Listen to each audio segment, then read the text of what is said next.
Good morning, everyone. Isang makalikasang umaga po sa ating lahat. I'm your host, Jerome from the Environmental Education Information Division. We'd like to thank everyone for joining us today in this webinar with the title, Put Waste in the Right Place, an eco-friendly option for used cooking oil. This webinar will feature the positive impacts of proper disposal of used cooking oil and its effect not just in our health, but also on our environment. A representative from CEMO-Marikina, Renergy System Incorporated, will also be joining us today to share their best practices on household hazardous waste management. So sit back, relax, and enjoy. So before we start, a kind reminder to everyone to please download and use our official Zoom background for this webinar, which you can find in the chat box. The attendance sheet is also available in the chat box, so don't forget to fill it out. The communication evaluation form will be posted later at the end of the webinar. So for you to be able to get a certificate of attendance, you have to accomplish both forms at the end of the webinar. For the attendance form, we'll only honor those who signed in from 9:30 a.m.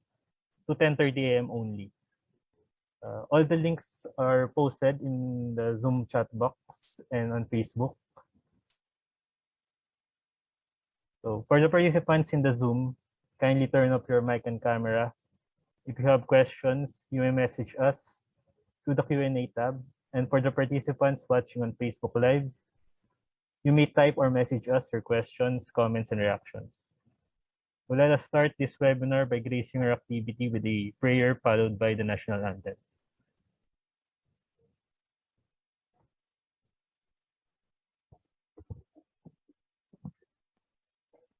Tayo po ay manalangin. Aming Panginoon, ukal ng kabutihan at grasya, pinagmumula ng karunungan at katalinuhan.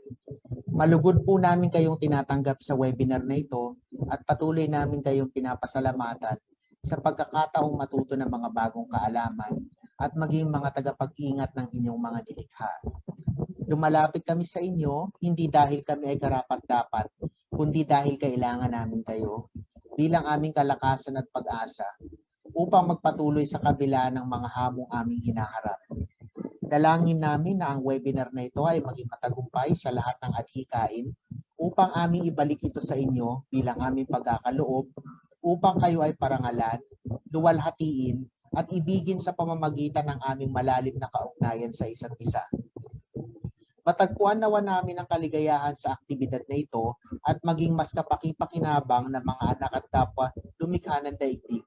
Ito ang aming samot dalangin. Amen.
Ang pambansang awit ng Pilipinas. Kayang magiliw, tewas na silakanan, alam ng puso, sa titik mo'y buhay. Upang inilang, kuya ka ng magiting, sa manlulupin, di ka pasisigil, sa nagkakatulog sa simoy at sa langit ng pagaw, ay tinatang tulakaw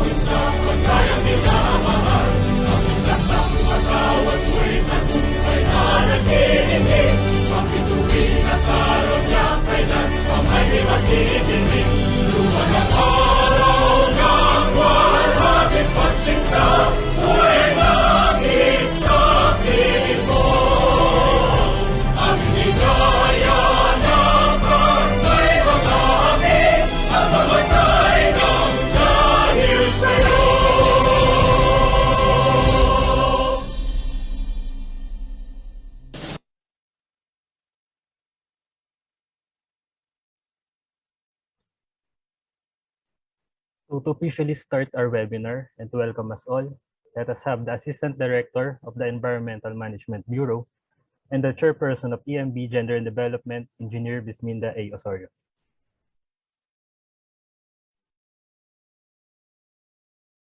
Thank you, Jerome.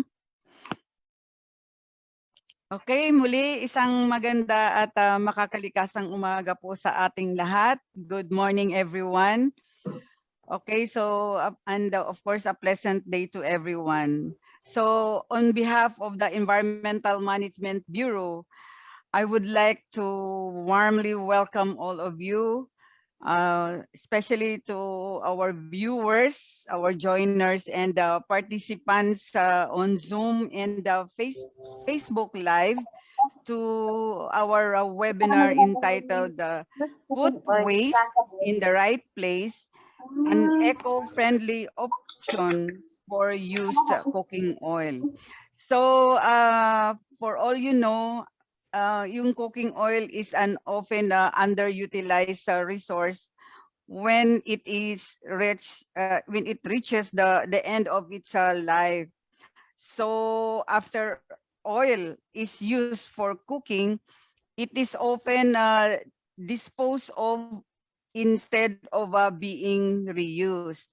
So, and even when improperly disposed, it can not only clog our water lines and the sewers, but can also end up in our natural waters and harm our aquatic and marine life.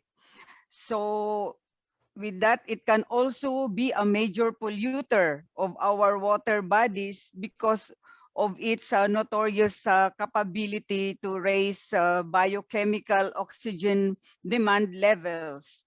So in other words, or to simplify, yung used oil natin ay can be a form of hazardous waste if not handled or disposed of properly. Hazardous waste has enormous impacts on the environment, especially sa air, soil, water, and even yung wildlife health. These are all affected by the amounts of hazardous waste generated every day by businesses, industries, and even in our own homes. As mentioned, the main short-term danger of hazardous waste is contamination of our water bodies and water resources.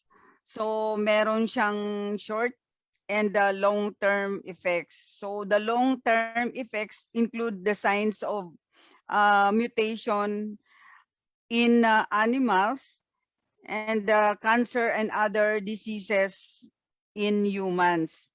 Trash in our waterways and green spaces and destruction of many natural resources ay ito din ang magiging impact na dala nitong mga hazardous waste na ating talakayan sa umagang ito in this webinar.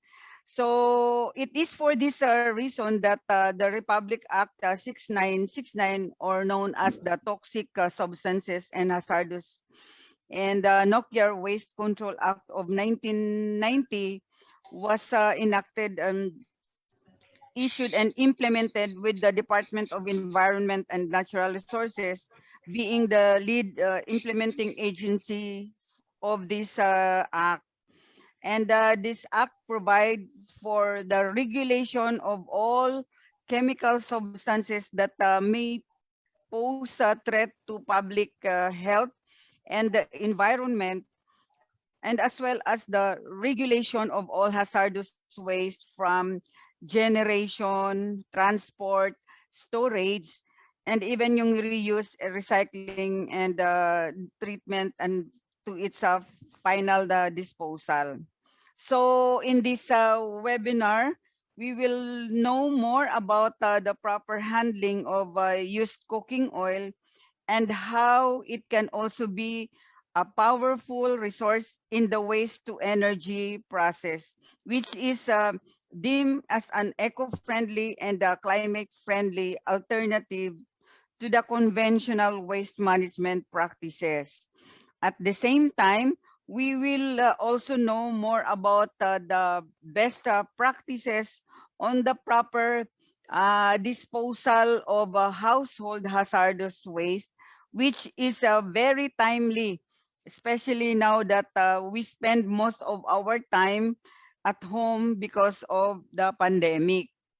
So with that, I wish everyone a productive and fruitful discussions in this webinar. So with that, just sit back, enjoy, and relax. And don't forget to ask questions and even comments.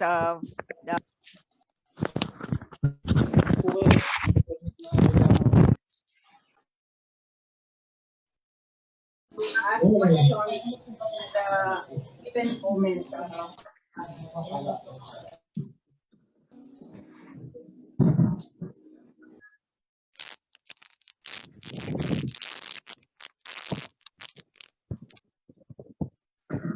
Ma'am Aiding, na-mute po kayo. Wala, hindi narinig ng participants yung parting word niyo. Okay, sorry.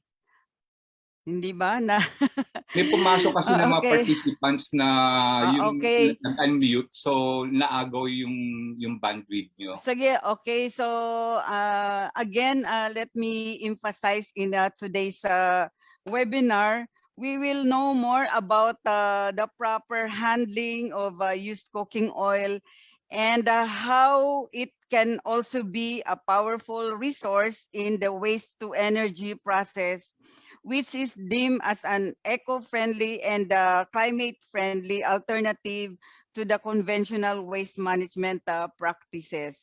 So at the same time, we will also know more about yung mga best practices on the proper disposal of household hazardous waste, which is very timely, especially now that we spend most of our time at home because of the pandemic. So with that, I wish everyone a productive and fruitful discussions in this webinar. And so please sit back, enjoy and relax. And please don't forget to ask questions and comments, especially na meron kaming mga invited guest resource speakers in today's webinar. So again, isang maganda at makakalikasang umaga po sa inyong lahat. Good morning, everyone. So back to you, Jerome. Thank you so much, AD Minda, for that welcoming message. So before we start, let us have a quick photo op. So we may request everyone to please turn on their cameras. Okay, buksan niyo yung mga camera nyo para makita ko yung mga faces, beautiful faces. Okay po. Pa-turn on na po lahat ng camera. So, count lang po tayo sa 3, 2, 1. Isa pa po. 3, 2, 1. Okay na po.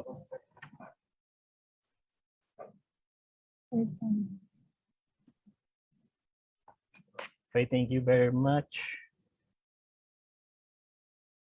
So now it's about time we introduce our first speaker.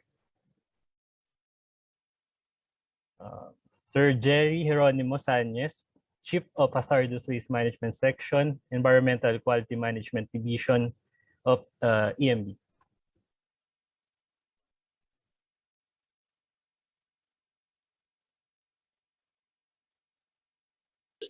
Okay. Are you done introducing or shall I share my screen Yes, now? sir. Yes, sir.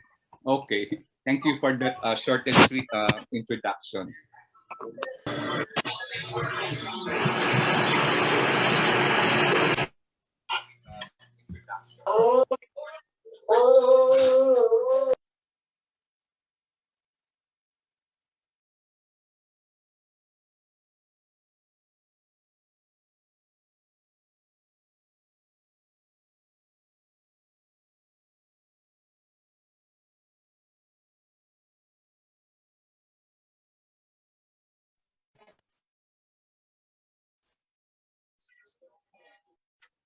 Okay, good morning, everyone. I hope that you have a good morning and you have heard the encouraging message from our tireless Assistant Director, Engineer Bisnido Osorio. So this morning, I'll be your first speaker and I walk you through the Title 3 of RA 6969, which is on hazardous waste management with special attention or focus on used vegetable oil. Okay, the Department of Environment and Natural Resources through the Environmental Management Bureau is the one mandated to formulate, implement, and enforce environmental policies, rules, and regulations. We are also advising the Secretary on matters relating to environmental management. We likewise process or issue permits, clearances under the different environmental laws and monitor compliance to the said laws. We also act as the focal point or authority to the various multilateral environmental agreements and conventions such as Stockholm, Rotterdam, Basel, CEMO, among others. That includes also now the recently ratified multilateral environmental agreements, which is the Minamata Convention on Marikina. So the bureaus within DNR, so we're the only bureau that is mandated with 6 environmental laws. So we have PD 1586, which is the Philippine Environmental Impact Statement System, RA 6969 that I will be sharing with you, then RA 8749 on to ensure the clean the air we breathe is clean, then the RA 9003 or the Ecological Solid Waste Management Act, where most of you or the main actor here is our local government, and then the Philippine Clean Water Act, RA 9275, which ensures the water we drink or our water bodies are clean.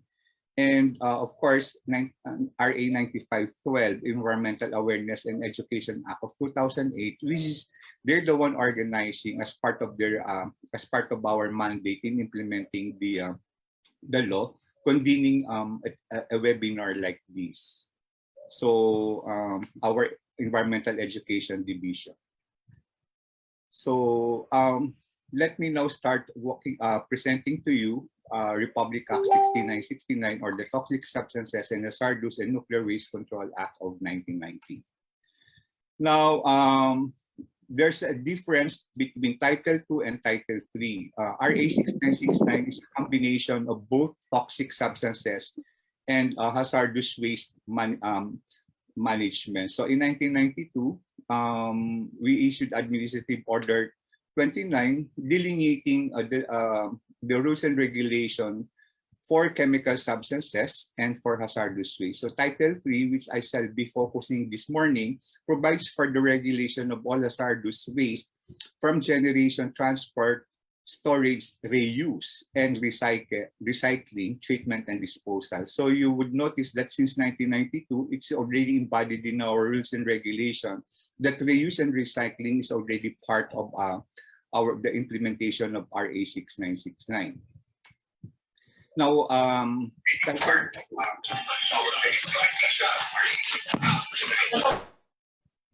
okay, so may I request for those who are online with this Zoom that if you we will have a question and answer later, so that I won't be interrupted or distracted about the unwanted noise. Can you please mute if you want to open your cam, then you open your cam, but ensure that your microphone are always muted. Thank you.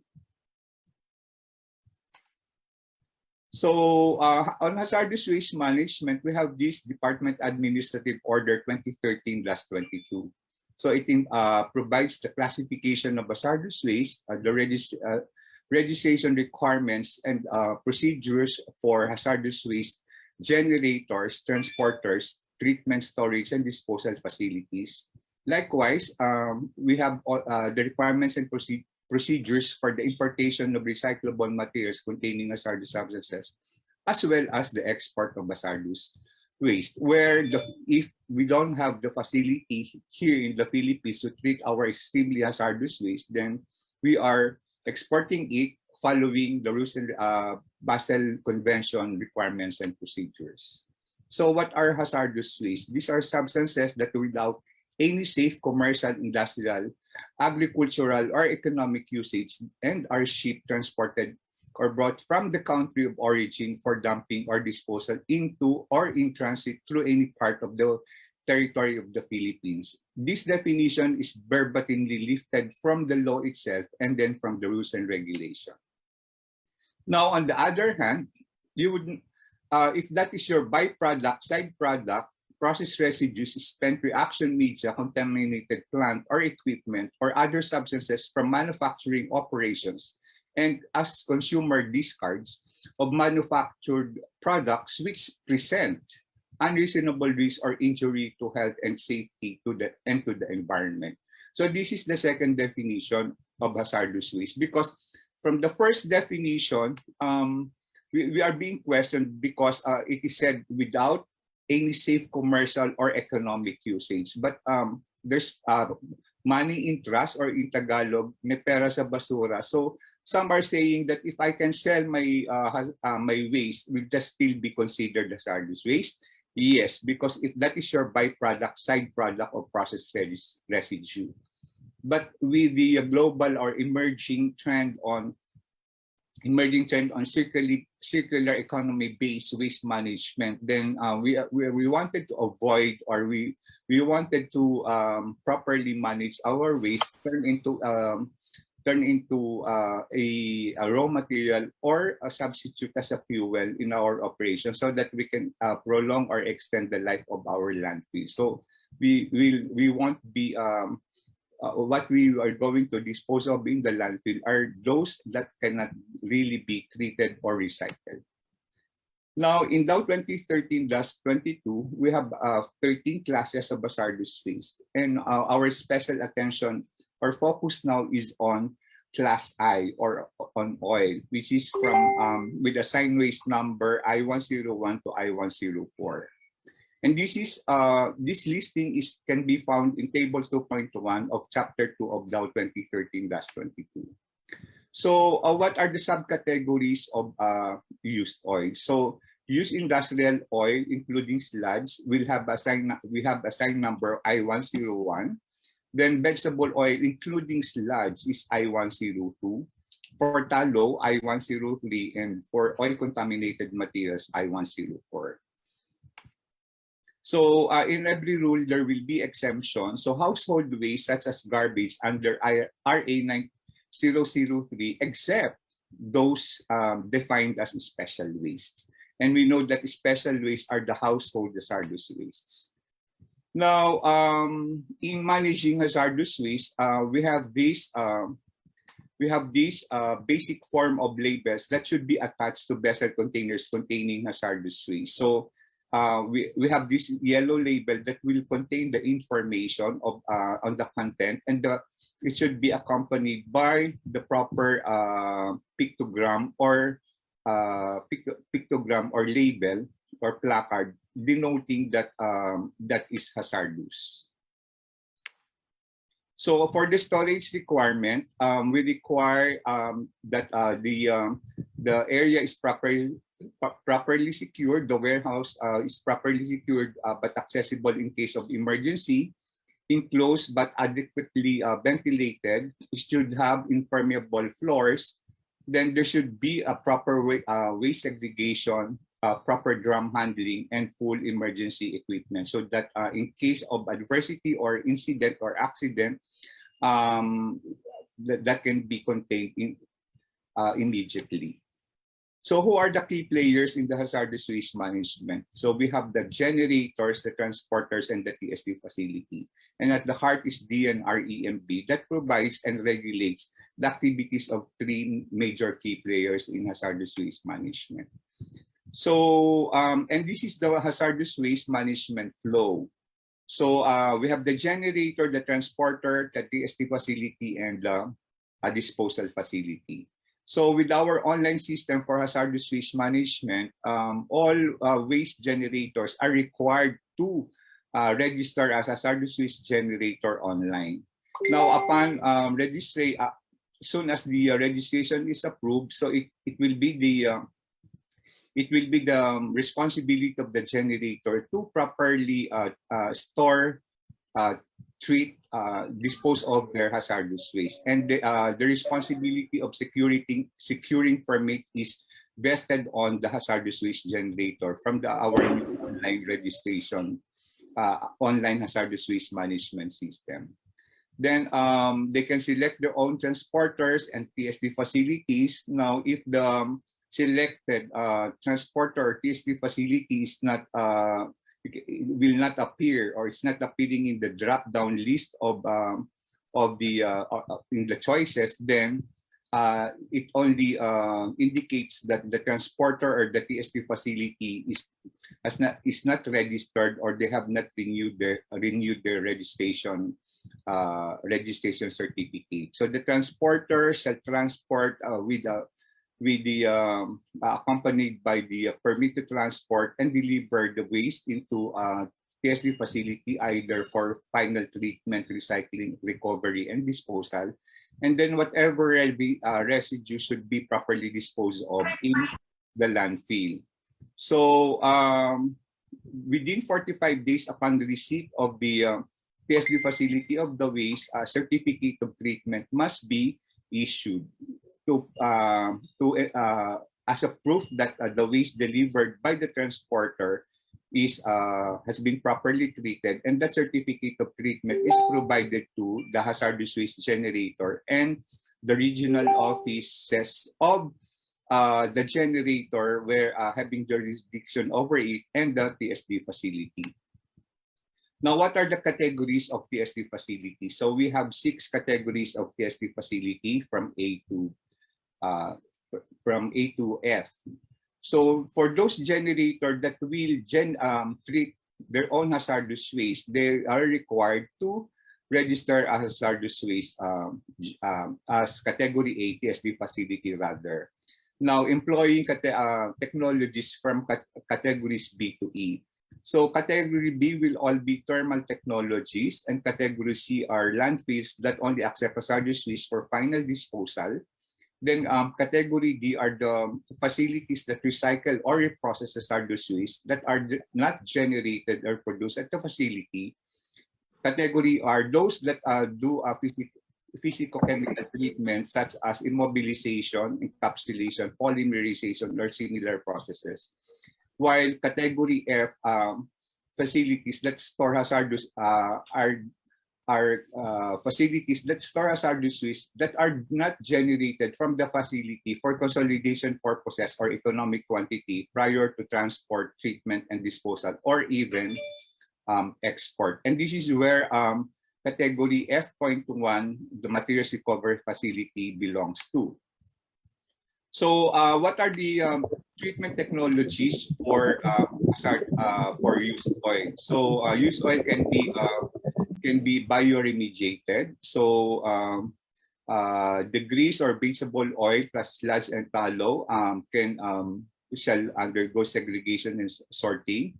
And then for those that can be collected are resolved. And then the dry sludge or oil and grease, you can put it in the steel or plastic drums, and then you can mix them with enzymes, and then you produce organic fertilizers. While you can have a lecithin tank, and then the waste sludge or wet sludge rather, or vegetable oil can bring back to the process, so that you do the bioremediation. Now for the watering, so this is another process that can be done for used oil. So you dehydrate. So the waste vegetable oil shall be put in the reactor drum, and then for those with high water content will be dehydrated, and the purified oil. So dehydration means removing the water, and then the purified or the recovered oil after dehydration can be backloaded or reused, while the supernatant will be neutralized for coagulation. Now, for reactor drum, there will be oil sludge that will be either can be encapsulated, or it can be reacted with carbon black or ash encapsulation, and then for it shall undergo encapsulation, solidification, or chemical fixation, sanitary landfill.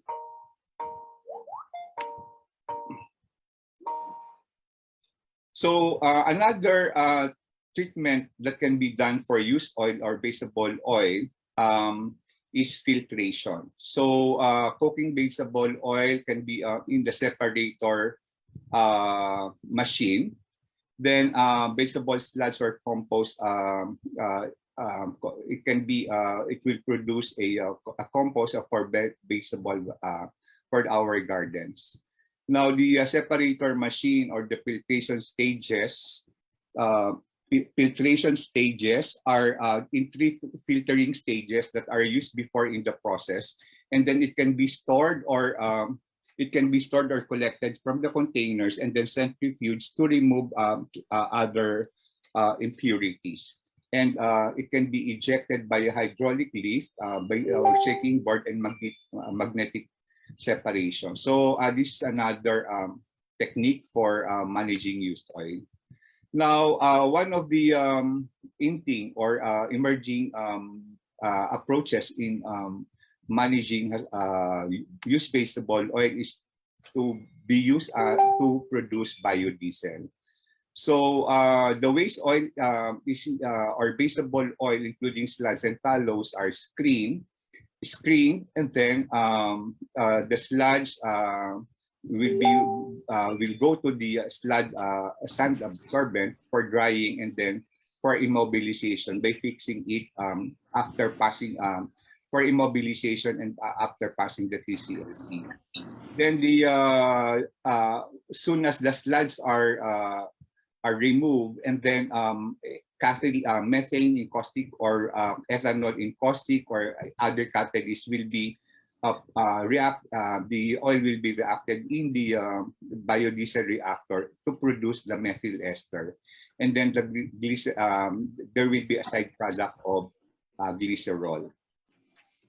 Now, another option of managing used baseable oil is to recover the heat. So waste baseable oil can be used as an alternative fuel in the cement kiln during the clinkering process to produce the cement products.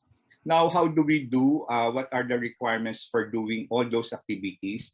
So all hazardous waste generators or some generators are required to secure the company registration system through the client.emb.gov.ph/CRS. And the assigned identification number in this online system shall be used in obtaining in the registration requirement for hazardous waste generator.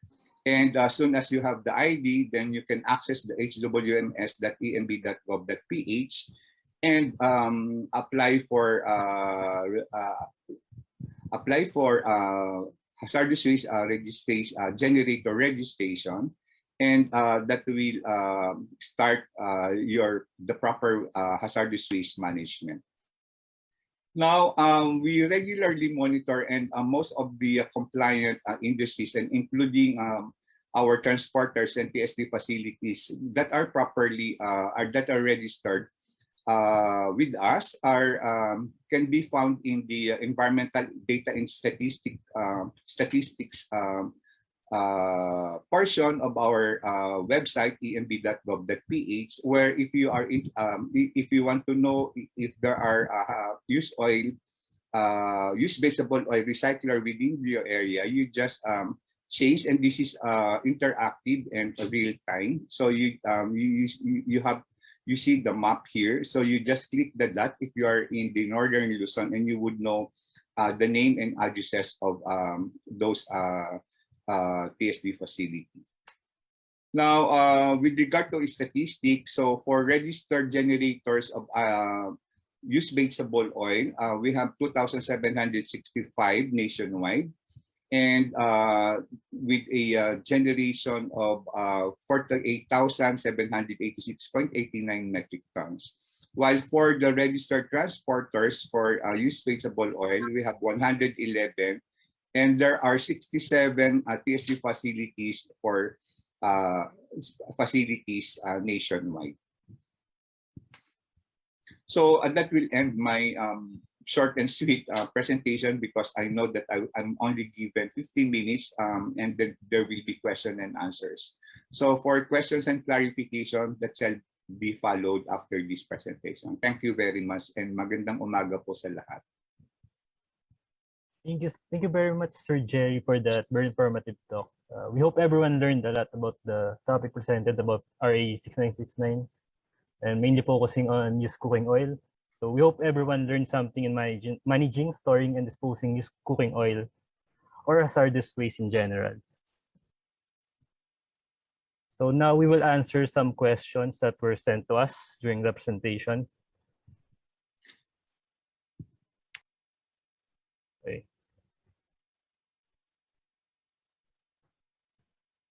So ito po muna question. So question on household use cooking oil storage within the communities. Can we be exempted to the required permits for storage and recycling this used cooking oil?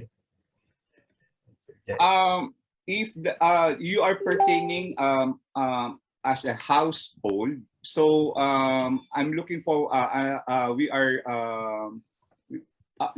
solid waste management division is currently preparing a clustering DAO for MRF, that especially for barangay. And our MRF, or the materials recovery facilities, will be viewed as a collection point for municipal solid waste. That should also be catering to hazardous waste for consolidation. So household will not be required to register, but the generate for LGU, for community, the MRF should register as hazardous waste generator. And our solid waste management division, or the EMB, will be coming up with the clustering department administrative order for MRF as well as for landfills. Thank you. Thank you, sir. Next question. So can the community leaders collect the used cooking oil stored in their MRF for soap and candle making? Yes. Why not? But of course, it will be regulated to ensure that it is properly used as a raw material. Candle soap, or saponifying the used vegetable oil to produce soap, or for candle production. So those will be considered as TSD facility, category D. But we are not saying it's the community, but there are LGUs now that have registered as a hazardous waste generator in our system, and meron din naman hindi siya per barangay, pero that can be done. And well, in every rule there will be exemption, so we can work closely with our solid waste management division, because we cannot consider households as an industrial, but RA 6969 is on the industrial generation. But of course, the current challenge we are facing right now is when hazardous waste is generated from the community. Thank you. Thank you, sir. So next question po is, for an establishment under construction, who will apply for the Haz Waste Generators ID? The establishment owner or the general contractor? For an establishment under construction who will apply for hazardous waste generators, who will apply for hazardous waste generators ID? The establishment owner or the general contractor? Of course, the establishment owner, because the contractor sees their responsibility soon after constructing your facility. So it will be the owner of the facility. Thank you, sir.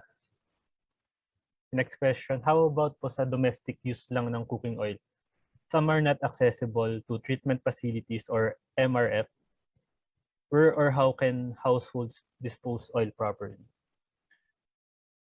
Well, for those, yun nga yung sinasabi na for those who are, limited access to MRF or may I know because if you are really far flung, because there are only regions or selected provinces that won't have MRF, and I would not know po kasi on this industrial facility, but proper treatment of used oil, I have enumerated some technique. So that can be a guide on how to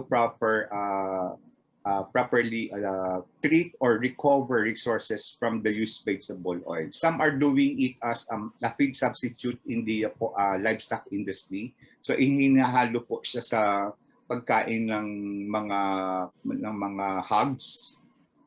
So but of course we enjoin you not to just dispose of it sa anywhere, especially going through our water bodies, kasi sinasabi nga nila a single drop of oil can contaminate 10,000 liters of water. So kung ano man yung basura mo na tinapon mo, babalik din sa iyo ultimately. If the water is contaminated with oil, then we will all be affected by such contamination. So for further since most of the participants here are from the local government units, so rest assured that we are closely working with our solid waste management division to come up with the programs and projects in relation to the current challenge that the special waste as in the RA 9003, which are mainly household hazardous waste, shall be properly treated.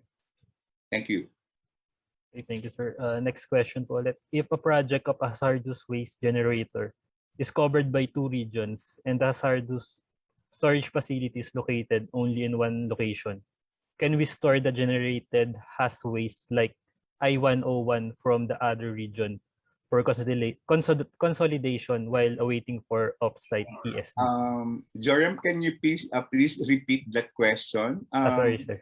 If a project, hinahanap ko yan kasi I'm also looking at the chat box. sorry, sir, wala siya sa chat, sir. Wala ba? Okay. Sa FB po siya, sir. So okay. Ito po galing po sa FB. If a project of a hazardous waste generator is covered by 2 regions and the hazardous storage facility is located only in one location, can we store the generated haz waste like I-101 from the other region for consolidation while awaiting for off-site TSD? Parang imposible na ang isang establishment will be nasa boundary. Can you please ask the one that posed the question if is nasa boundary? Parang imposible na one MRF or one facility will be covered by 2 regional office. Okay, sir. Babalikan na lang natin siya kung... Sige nga, pero medyo imposible yan in terms of compliance. So, yun lang yung gusto kong iklaro. Ito na nasunod na question, sir, sa chat ng Zoom. Sir Jerry, good morning. The industries are already coping up with the requirements on how to handle the HW, house haz waste, especially used oil. Actually, nag-chat message sa akin niya. Sige, Engineer Trasadas, shout out ko kasi hindi daw siya makapasok kanina dito sa Zoom. Pero Jem Trasadas is one of the officers sa Pika-Pika Labar Zone. So, Sir Jerry, good morning. The industries are already coping up with the requirements on how to handle hazardous, especially used oil.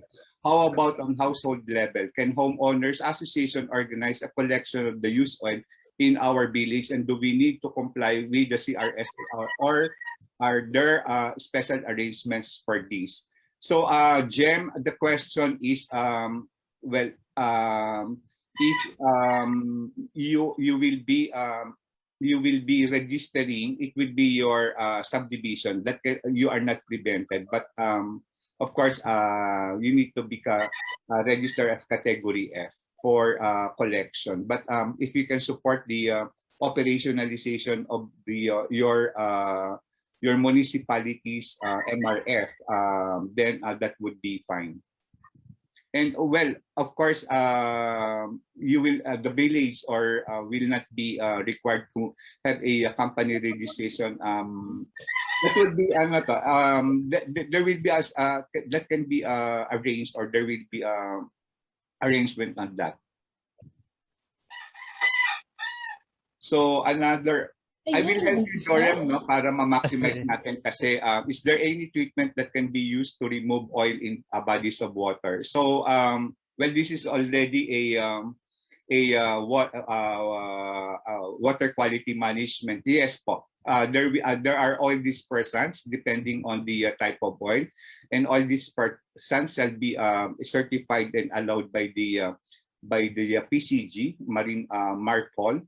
Or if you want to remove, if that is only a sheen, but if that is a massive oil, then you can put a boom and then skim it.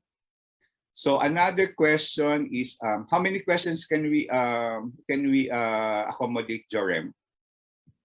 Last two, sir. Okay, last two. So sige, ikaw na yung pumili kung sino yung sasagutin ko, si Anna Marie, si Manny, or dalawa na lang pala, or si well, I have answered the chat question of Mr.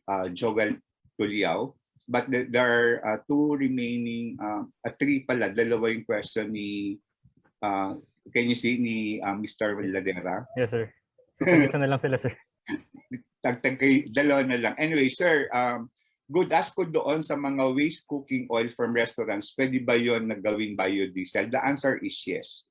So, and we are there's already a requirement.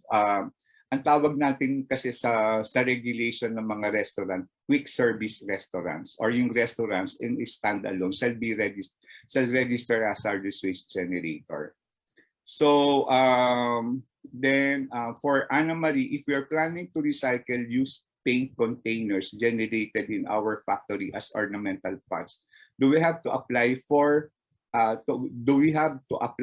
TSD facility? For all intents and purposes. So in every rule, there will be exception, Miss Anna Marie Juanillo, no? So what we do not want to do is those empty containers or J201 will be sold or will just be distributed, and we are just spreading the containers formerly containing paint to be recycled as well. Yung iba lilinisin lang, and then that will be sold for any other purposes. But if with the impact of the pandemic situation that all are becoming plantitos and plantitas, so if you're just destroying it and then making it as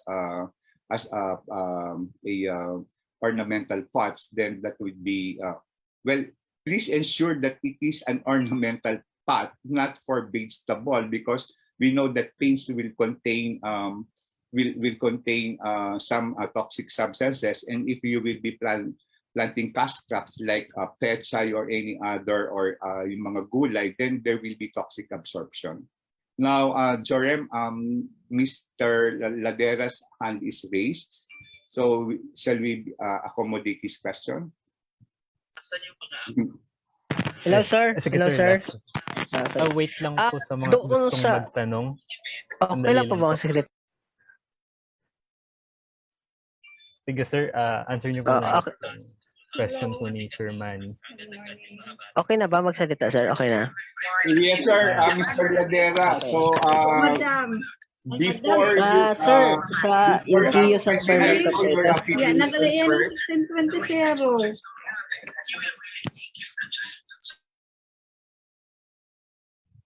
Okay, sorry for those intermittent and interruption from other participants that inadvertently unmuting their microphone. So, Mr. Ladera, you can go ahead, throw your question, but if can be requested, would you kindly please let me know your affiliation and where you. Thank you. Sir, hello po. From San Fernando, LGU Mau po. San May ask lang Fernando. po. San Fernando Romblon po. San Fernando Romblon. Yes, thank you for clarifying because there are so many LGU San Fernando, San Fernando Sige. Pampanga, San Fernando La Union, San Fernando Leyte. San Fernando Romblon, sir. Okay. Romblon po, Mimaropa. Okay. Sir, ask ko lang doon sa biodiesel, mayroon ba kayong training na para i-convert yung cooking oil through biodiesel? Kasi we're not the one provide, Mr. Ladera, we're not the one providing that that training, no? Yes. Noise coming from your end. Okay. The noise coming from your end because I hope that okay. So you may approach ITDI or the Industrial Technology Development Institute or TESDA for some technologies. But we really, since we are a regulator, so we are not endorsing any technology for waste management. So biodiesel production, or you may also request assistance from the Department of Energy through Energy Management Bureau for some in relation to their biodiesel program. But for us EMB, so we are not the one. We don't have that. We don't have that mandate to provide training for the biodiesel for such technology because we are not mandated to endorse or to endorse any technology.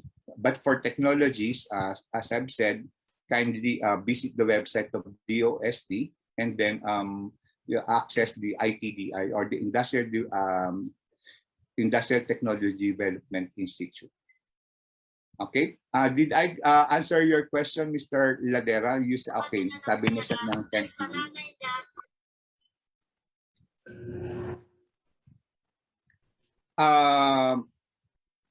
The question is it okay to the LGU to partner with an accredited TSD and transporter for managing hazardous waste? All the time po, Mr. MGI Roland Bigkas.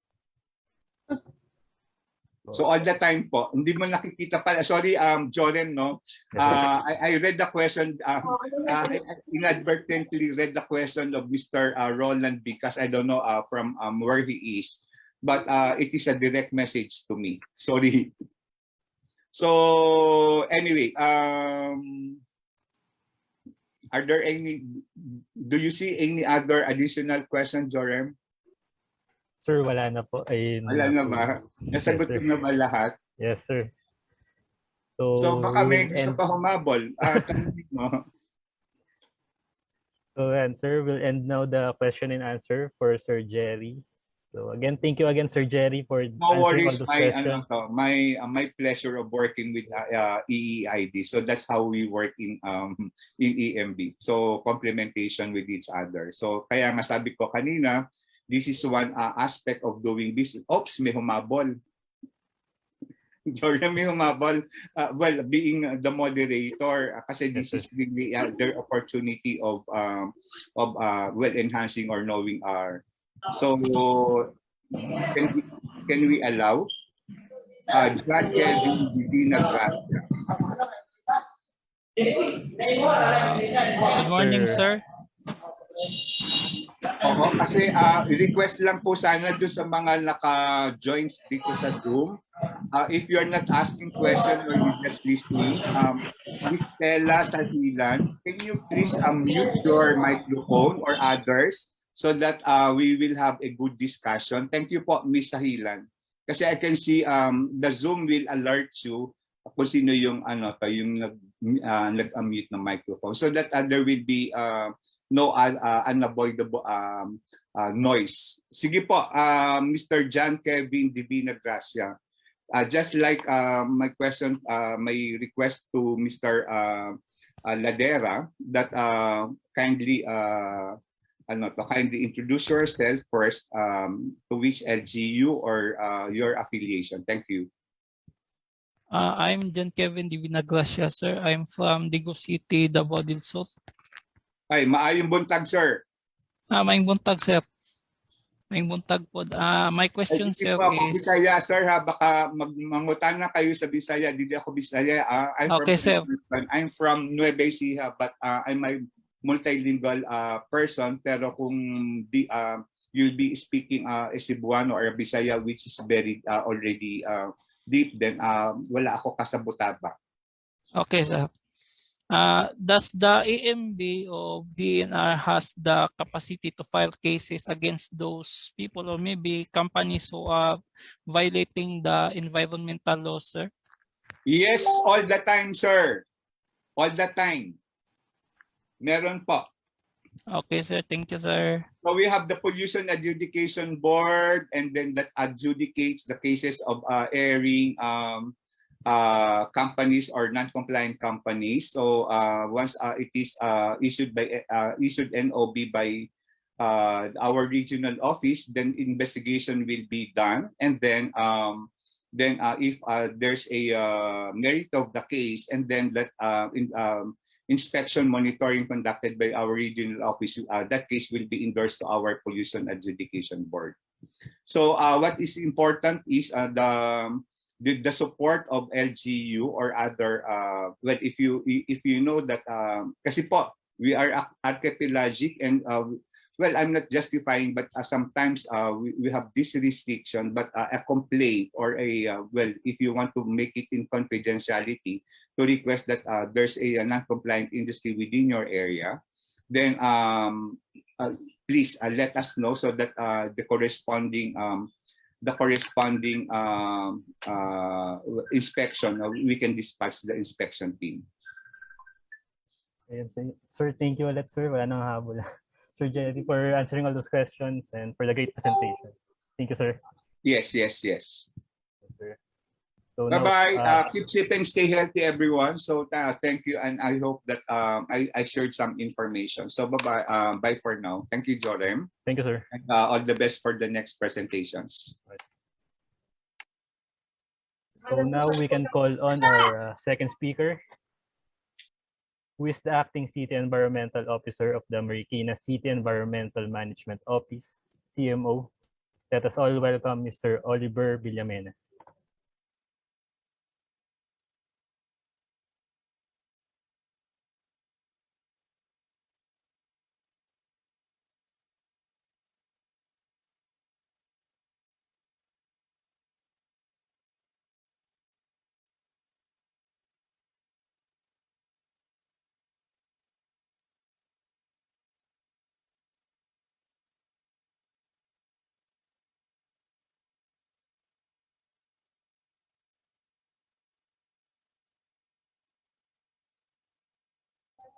Hello, Sir Oliver.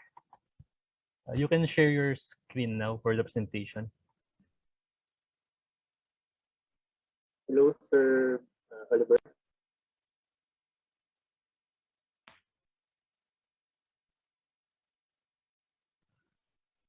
Good morning. Again, good morning, sorry. Naka-mute yung aking speaker.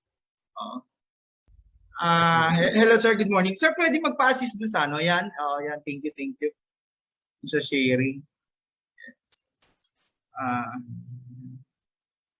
Again, good morning to all the participants of this webinar. Thank you to EMB for inviting me as one of your resource speaker. Today, I am your second resource speaker. Thank you to the first. Napakaganda. Talaga nakikinig din ako.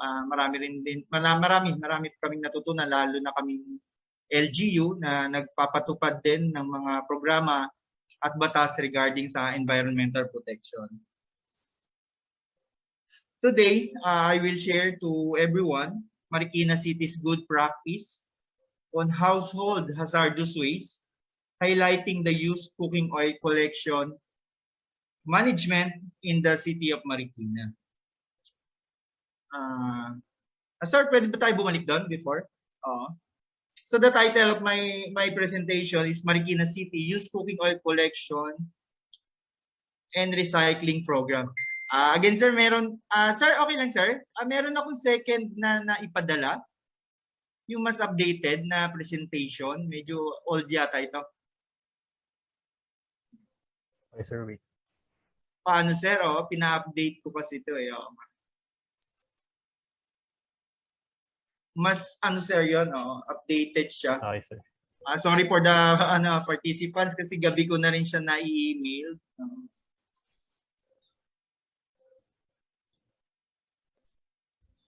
So habang chini-change po ng ating kasamahan sa DNR, EMB, so Marikina City since 2008 o 13 years na namin minamanage yung used cooking oil sa Marikina City, yung mga galing sa mga kabahayan. Ginagawa namin ito, ano ba yung logical reasons behind dito sa programang ito?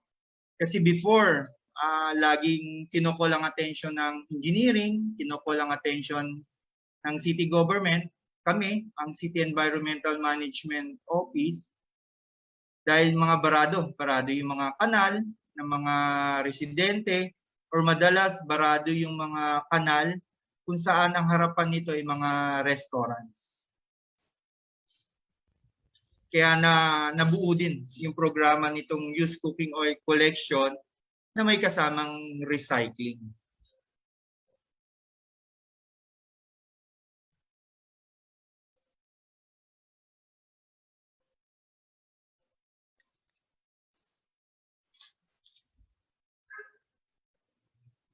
Wait lang natin po, sir, yung from DNR, yung ating latest na presentation.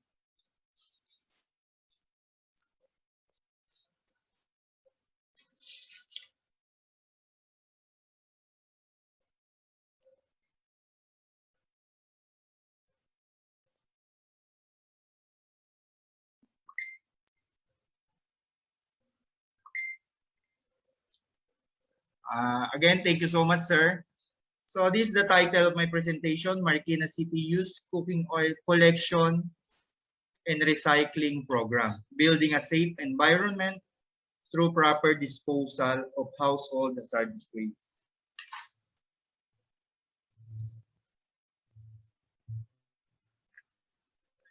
Sir, next natin.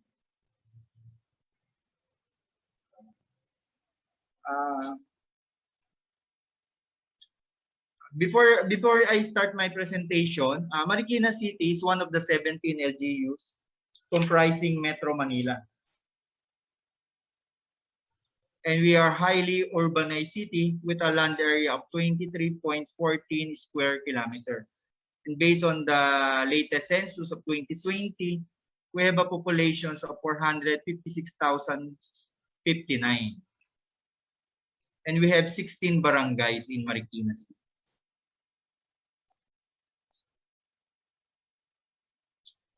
So the used cooking oil collection and recycling program of Marikina was started in February 2008. Our target stakeholders are households and eateries. And the source of funds is from the general fund from the city government of Marikina. So ano ba yung basis namin o yung rationale namin behind dun sa programang used cooking oil and collection? Number one, LGUs as mandated as per Republic Act 9003 or the Ecological Solid Waste Management Act of 2000 as primary responsible for the implementation and enforcement of solid waste management in their locality, the collection of non-recyclable materials, and especially special waste shall be the responsibility of the municipality or city. Second, used oil or used vegetable oil from kitchen is open, improperly disposed of down kitchen drains, including drainage canal, which can lead to clogged plumbing, sewer blockage, and surface groundwater contamination. Idagdag ko doon before, yun nga nabanggit ko before, dito sa bakit ba namin ginawa ito. Nagpatawag kasi kami ng mga residente sa Marikina kasi tinignan namin bakit ba laging barado yung isang kanal. Nakita namin kasi yung idea kasi before pala ng mga residente ayon sa kanila, pag tinapon mo yung gamit na mantika sa kanal, nakakapatay siya ng mga lamok. Yun yung kanilang pag-iisip na at wala rin sila kasi bawal sa Marikina na isama mo yung gamit na mantika sa basura na kinokolekta namin. Kaya ang ginagawa na lang nila, yun nga, tinatapon din siya sa kanila before. So, special waste. Ano ba yung mga special waste natin ayon sa RA 9003? These include waste from residential and commercial sources that comprise of the following. Number 1, household hazardous waste such as paints, thinners, household batteries, lead acid batteries, spray canisters, and the like. And second, bulky waste, consumer electronics, white goods, yard waste, batteries, oil, and tires. So makikita natin dito, included yung oil sa under ng special waste. Next, sir. So what are the objectives of the city government of Marikina? Number 1 is to educate and achieve the target 100,000 households in Marikina to religiously practice waste segregation and proper disposal of household hazardous waste.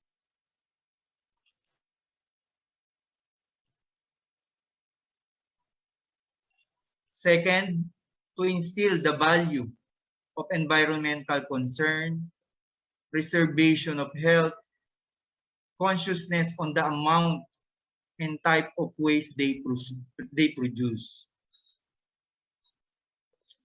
What are the corresponding strategies na ginawa ng city before para ma-implement itong used cooking oil collection and recycling program? Number 1, the city government, through my department, the City Environmental Management Office, initiated the conceptualization. And then we determine the target stakeholders. Ito nga yung mga household, and then yung mga eateries. Yung mga small eateries lang. Hindi yung mga hindi yung other commercial establishment na standalone na required sa batas na kumuha ng permit sa national. And then we met with these stakeholders. Hindi lang namin sila minet with these stakeholders. Nag-ano rin kami ng partnership with the homeowners associations. So, and community associations. Kasi sa Marikina City, we have more than 500 associations. So, tinap namin itong mga residential or yung homeowners association. And then, our department, the CEMO, or City Environmental Management Office, formulated yung guidelines regarding sa collection and processing and treatment ng waste na dito.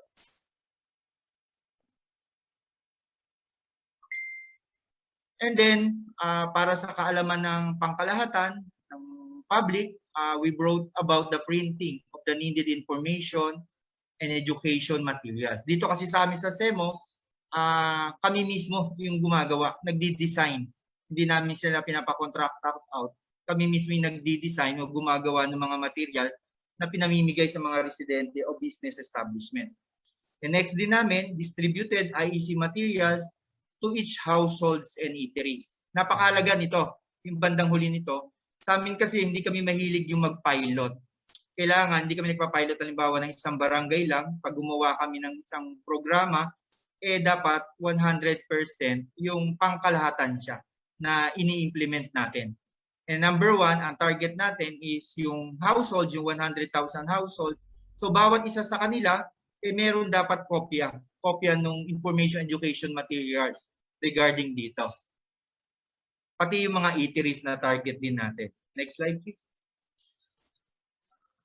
So ano ba yung cultural impact ng programa nito? The collection of used cooking oil program has harnessed the culture of discipline, capitalizing on waste management at source.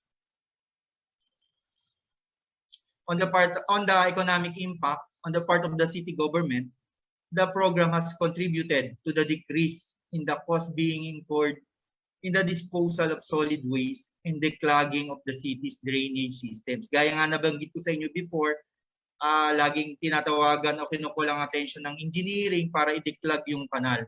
Pero napakalaking bagay yung pagkakagawa nito kasi nabawasan. Nag-decrease ng malaki yung aming ginagawang mga pagtatanggal ng barado sa mga kanal. On the part of households, the program has contributed to the decrease in the cost being incurred in the cleaning of clog plumbing or sewer blockage. Maski on the part ng mga residentials, napakalaking tulong niya. Kasi before, may mga tumatawag din sa aming opisina, sa engineering, para ipalinis yung kanilang piping system sa loob ng kabahayan. So ito, nabawasan ito kasi may kaukulang gastos ito, gagastos sila sa mga plumber. Of course, yung perwisyo din to sa kanila kasi yung time nila para linisin nila yung barado sa kanilang sewer system, household sewer system. Social impact of the program. The program has encouraged the involvement of the households, paving the way for regular interaction with city government personnel. Ito maganda kasi yung programa nga sa mga residente o sa establishmento, once a week, nangungulekta kami ng gamit nilang mantika o used cooking oil. And then nandun yung laging pag-uusap nung tao ng CEMO, tao ng city government at ng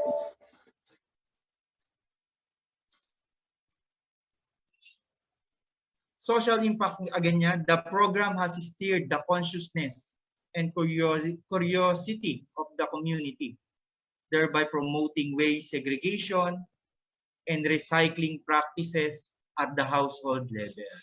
So mas humaba pa yung sa pag-iisip ng mga residente kung kanilang gagawin, behavior nila, na yung pagsesegregate ng basura ay hindi lang yung nabubulok, di nabubulok, o yung walang pakinabang, o separate din yung mga face mask, face shield, pati pala yung gamit na mantika.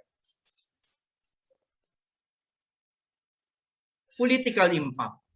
The program has made the constituents feel the presence of the city government, thereby strengthening their faith in their government.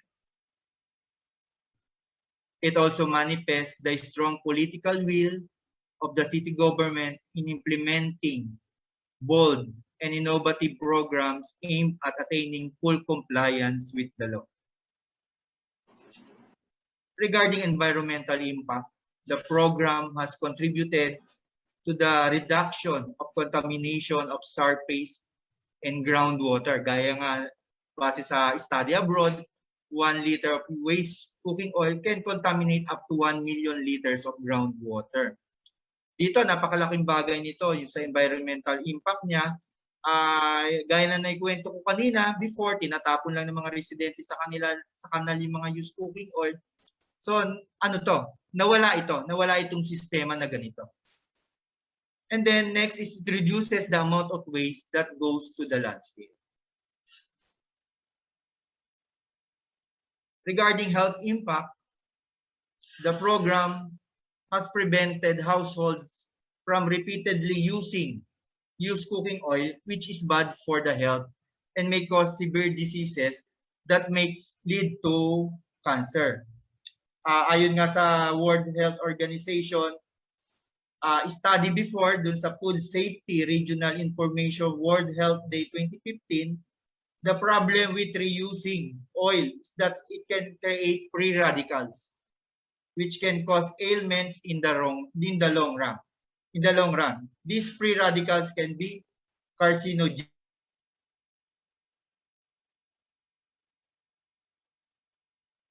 levels, blocking the arteries.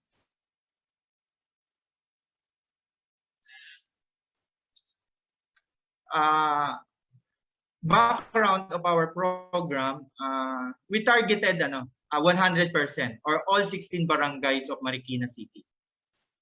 And then the collection is once a month sa bawat household in Marikina or eateries, and door-to-door collection. And ang bilang o number and type of vehicle used by the city is 2 units tricycle and manpower only 2.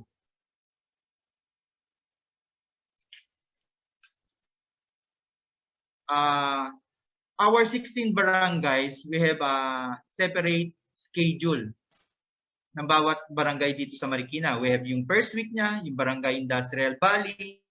Second, yung Barangay Kalumpang, Barangay San Roque, Barangay Santa Elena, Santo Niño. Yung second week niya naman, Barangay Barangka, Barangay Jesus de la Peña, Barangay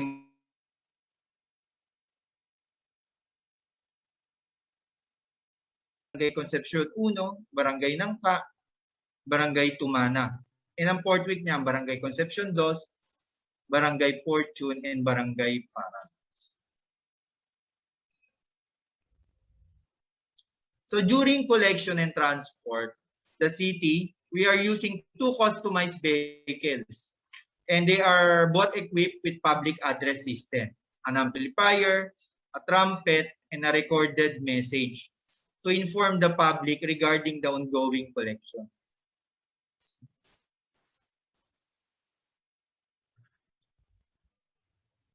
Ito yung ito.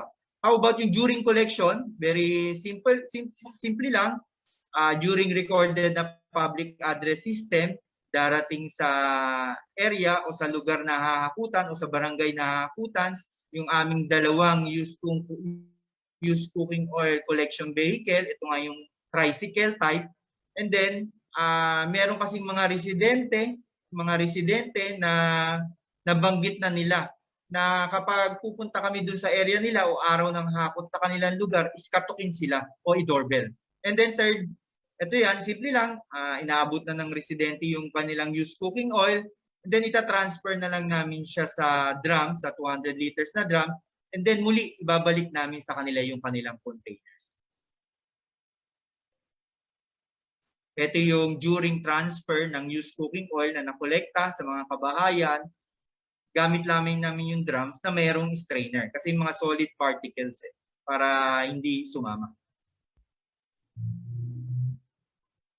How about yung storage and processing niya? Yung used cooking oil collected is transported to city-owned and operated waste plastic recycling facility at CEMO compound. Ito yung aming waste plastic recycling facility, nasa 75 square meter siya. Ito naman yung 5th generation na binili namin.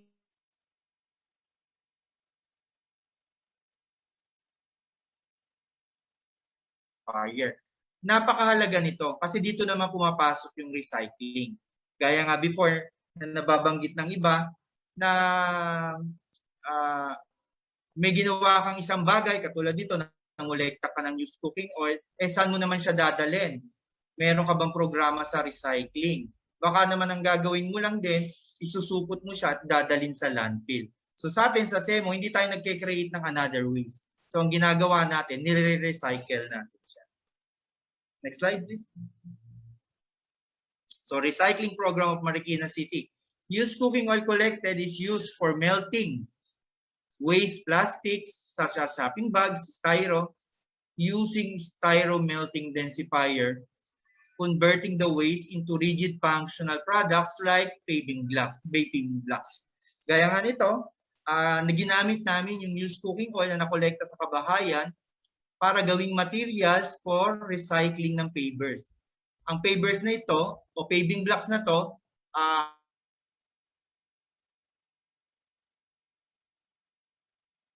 saka yung mga shopping bags. Napakalaking tulong nitong programang ito.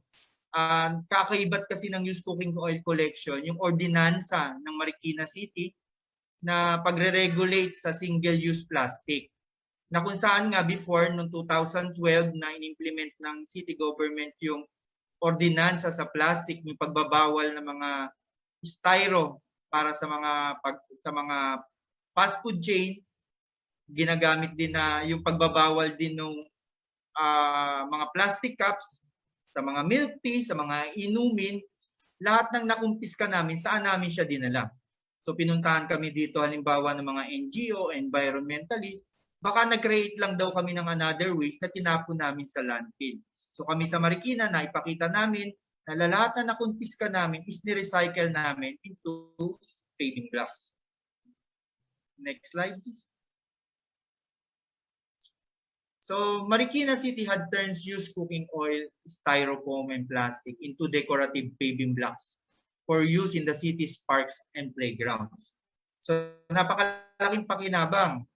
Next slide please. Ito yung sa Marikina Sports Center namin, sa Marikina, na ito yung mga pavers niya, yung patungan ng paa, sa mga ano natin, upuan sa MSP. Next slide please. Sir, next picture. Ayan, ito naman yung sa mga schools. Ito yung mga pavers natin na ni-request ng mga schools. So libre lang to. Ito naman yung sa CEMO, sa City Environmental Management Office. So gaya na nabanggit ko sa inyo kanina, napakahalaga sa pagpapa-implement ng programa na bawat kabahayan o target stakeholders natin, meron silang information materials, information education campaign materials. Gaya nito, namigay kami sa bawat residente sa Marikina.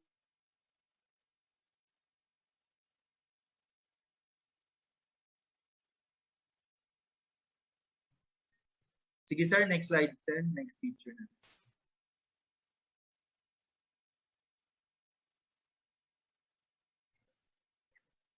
Ayan, sa loob ng gabay sa tamang pangangalaga ng basura, makikita natin dito used cooking oil collection. Unang-una, huwag natin itapon sa lababo.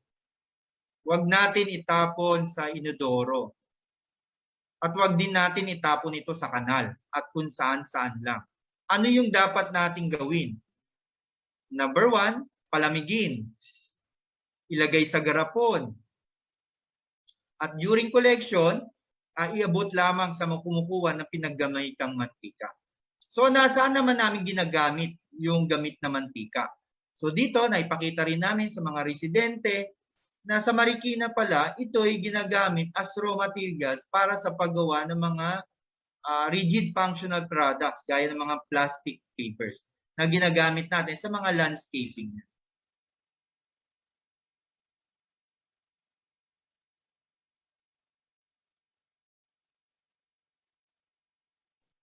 Next slide, sir. Ayan, kumpleto kasi siya. Sa Marikina City, we have 16 barangays. So, sa 16 barangays, we have 2 customized tricycle na ginagamit. Ito yung detalyado niyang schedule of collection. Gaya halimbawa ng Barangka, second week of the month, Tanyong, second week of the month din, including anong araw siya. So, detailed siya. Dito rin makikita natin halimbawa sa Barangay Malanday, Friday siya, anong mga street siya, kasi hindi naman natin siya matatapos ng isang araw. So ano yung iba pa niyang araw, halimbawa Saturday, and so on. So bawat barangay, may nakadetalyado siya, anong street yung mga hahakutan natin. Next slide please.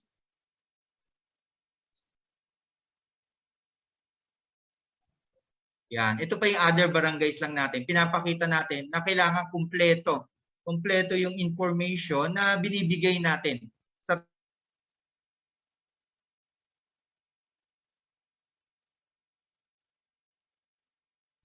Yes sir, next slide. Sige sir, next picture pa. Ayan. Ayan, balik tayo sir. Sir, pakibalik nyo nga dun sa nauna sir. Yan. How about yung monitoring and recovery of used cooking oil? So ito yung annual recovery of used cooking oil namin sa Marikina. So of course, nung mga naunang mga taon, 2008 to nag-umpisa, medyo mabababa pa siya. So makita natin ng 2010, wala pang 10,000 liters. Annually, 2012, 2013. Pero pagdating ng 2014, hanggang increasing siya. Hanggang 2019, tumaas na siya sa 2019, nalampas na siya sa 65,000 liters annually. Medyo 2020, alam naman natin, nagkaroon na tayo ng pandemic, medyo bumaba naman siya. Next slide. So ito yung yearly collection ng used cooking.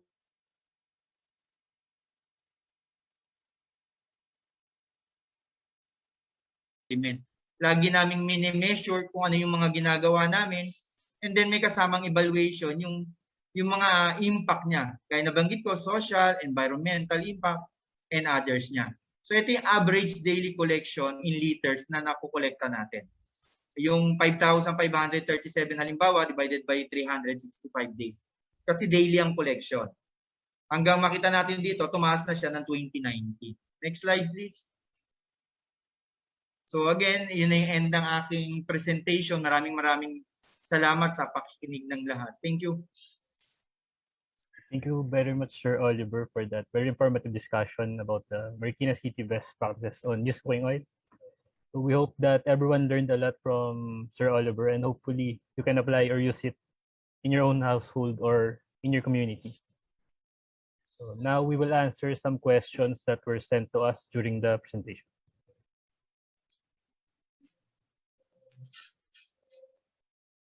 Sige, sir.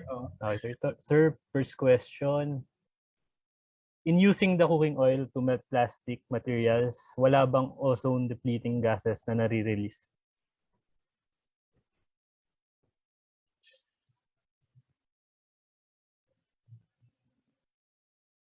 Hello, sir. Hello, sir. Yes, sir. Sir, pakiano na lang kung ano yung questions. Sir. In using the cooking oil to melt plastic materials, wala bang ozone-depleting gases na nare-release? Yes, sir. Kapartner kasi namin yung Department of Science and Technology. Bago namin siya in-adapt yung technology nila na styroplastic densifier or styromelting densifier, nagkaroon muna sila ng study. Yung environment kasi nito talagang tinest nila before pa lang kung meron nga nare-release na mga air pollutants doon sa paligid. Maganda naman siya ayon dun sa kanilang test, hindi to lumalampas dun sa mga makakasama sa kalusugan ng tao. Okay, thank you, sir. Next question. How many liters of used cooking oil do you collect on the average every month? Yes, sir. How many liters of used cooking oil do you collect on the average every month? Nawawala kayo, sir. Sir, how many liters of used cooking oil do you collect every month? Every month natin. Teka, ano lang natin i-divide lang natin, sir.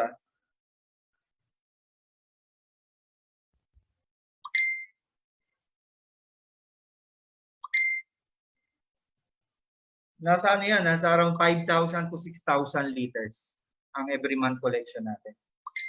Okay, thank you, sir. Next question. Sir, yung cooking oil po na hinalo nyo sa paving blocks, hindi po ba siya madulas or kapag nabasa? Yes, sir. Yes, sir. Ginawa namin din kasi yan before. Merong recommended. Malis kayang carbon. Hindi ako natutuwa sa inyo. Sa R&D rin, trial and error din. So, ang ginawa namin, yung recommended nila, naggawa pa kami ng panibagong ratio niya. Kasi nakita nga namin, pag ganito karami yung used cooking oil na hinalo mo sa plastic, saka hinalo mo dun sa styro, nagiging madulas siya. Pero pag ganitong amount lang ay hindi. So maaaring hindi naman siya maging madulas. Kaya ang gamit nga nito namin is yung sa potwalk. sa mga pathway. Yung ratio kasi, kailangan importante nasa tama yung ratio mo. Kasi kung hindi, pag nasinagan siya ng araw is nagmamantika siya. So kami nilagyan din namin siya ng gravel sa ibabaw for safety rin. Okay, thank you, sir. Next question. Does household pay for the disposal or the collection of the used oil? Paano ulit, sir? Pakirepeat na medyo may malabo lang.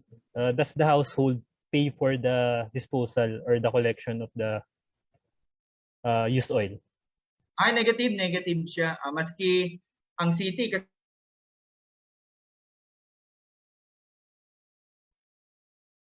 additional cost niya, free to sa mga residente. Kasi ang target kasi namin talaga is ang ano nga nito number one, responsibilidad din to ng LGU na dapat namin gawin. And of course, yung impact niya talaga sa environment. Kaya hindi kami nagpapabayad dito. Sir, next is, can I ask po the ratio ng raw materials for the plastic densifier, plastic, styro, and used oil? Sige sir, isunod ko na lang yung ratio niya para kung ano yun. Kasi parang ano siya, sige, banggitin ko na rin. Diba, daily, nagluluto kami ng 10 kilos ng used cooking oil, tapos 20 kilos ng styro, tapos 3.5 kilos ng plastic. Yun yung inahalo namin para 1:2 ang ratio niya sa styro. Kapag kikilo natin halimbawa yung styro, very voluminous to. Alam natin napakagaan lang ng styro. Kaya napakalaking bagay ng programa kasi yung sa waste diversion niya rin. Nakakatulong siya ng malaki na hindi na namin na-dispose yung mga styro packaging halimbawa sa mga appliances. Meron po nagtatanong rin, pwede po bang mag-donate sa inyo ng used cooking oil from canteen ng company namin? Canteen ng company. Ganito kasi siya, may limitation din kami. Halimbawa, gaya nga na nabanggit ni Sir sa DNR, kapag mga industrial or yung mga standalone na mga restaurant, yung mga mandated na kumuha ng permit sa DNR, dapat sa Smith treater sila, yon hindi namin sila kinukuha, mga small lang kami. Pero regarding sa mga magdo-donate naman sa pag other city, hindi po pwede. Kailangan within Marikina lang. Within our jurisdiction lang talaga. Next is RA 9003 would like to clarify lang. Within Marikina lang talaga. Pag outside kasi negative siya. Oo. Okay, sir. So next question po is, sa RA 9003 would like to clarify lang na LGU talaga ang dapat mag-collect ng hazard waste. Kasi sa ibang municipalities, hindi nila kino-collect. Yes, sir. Napakalinaw naman doon. Under dun sa collection ng special waste, pursuant to Section 10 of RA 9003, mandated talaga si LGU. Kami yung ang city or municipality, kami yung mandated na kumolekta ng special waste and residual waste o yung mga walang pakinabang.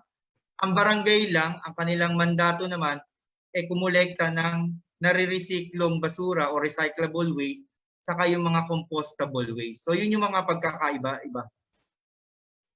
Okay, sir. Next is, were there barangays that did not comply with your mandate?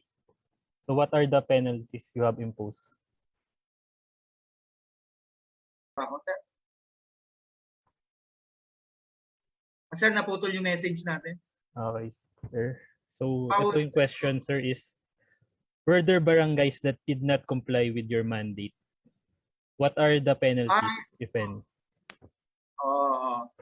Ang approach kasi ng city, always kami kasi, centralized ang approach namin. Pag nag-implement nga kami through the target stakeholders or residents, no. So sa mga sa mga residente o sa mga eateries nga, ini-implement namin 'yon. Meron siyang may penalty siya. Di ba pag ginalo mo siya sa basura, Yung non-segregation, kasi meron kaming Ordinance 046, yung mandatory segregation of waste at source. So may penalty siya. 2,000 ang penalty pag hindi mo siya sinegregate. Kaya kailangan, during collection, is inaabot mo yung gamit mong mantika. Okay, sir, last question po. How about na po sa mga condo sa Marikina, sir? Kino-collect nyo rin daw po ba? Condo. Pwede naman, sir. Pero sa ngayon is, double check natin siya sa national din kasi condo unit. May pagkakataon nakaano sila kung naka-monitor yung or minamandate sila ng DNR na dapat tinitreat yung kanilang waste through mga DNR accredited TSD, dun sila pupunta. Pero kung wala namang problema sa amin din kasi na yung mga condo hakutan kasi household naman yan, madadala naman siya dito sa recycling facility natin na nako-convert sa plastic papers. Why not naman po? Okay, sir, thank you for answering all those questions and for the great presentation. So at this point, we'd like to virtually present to you our certificate of appreciation. Thank you so much, sir. The certificate of appreciation is presented to Mr. Oliver Villamena as a guest speaker of this Put to Waste in the Right Place, an eco-friendly option for used cooking oil webinar, given this 12 of October 2021, signed by Ms. Karen Anpakpako and Engineer Bisminday Osorio, Chairperson of EMB. So thank you, sir. Opo, kinagagalak ko na makareceive po nitong appreciation certificate po nila. Thank you, sir.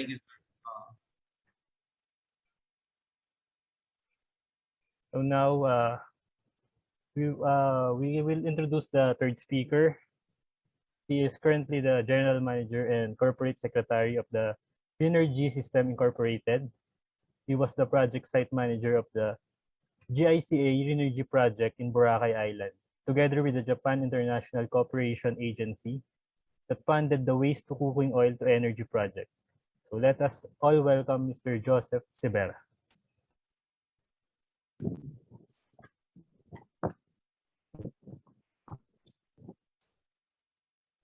Hello, good morning po.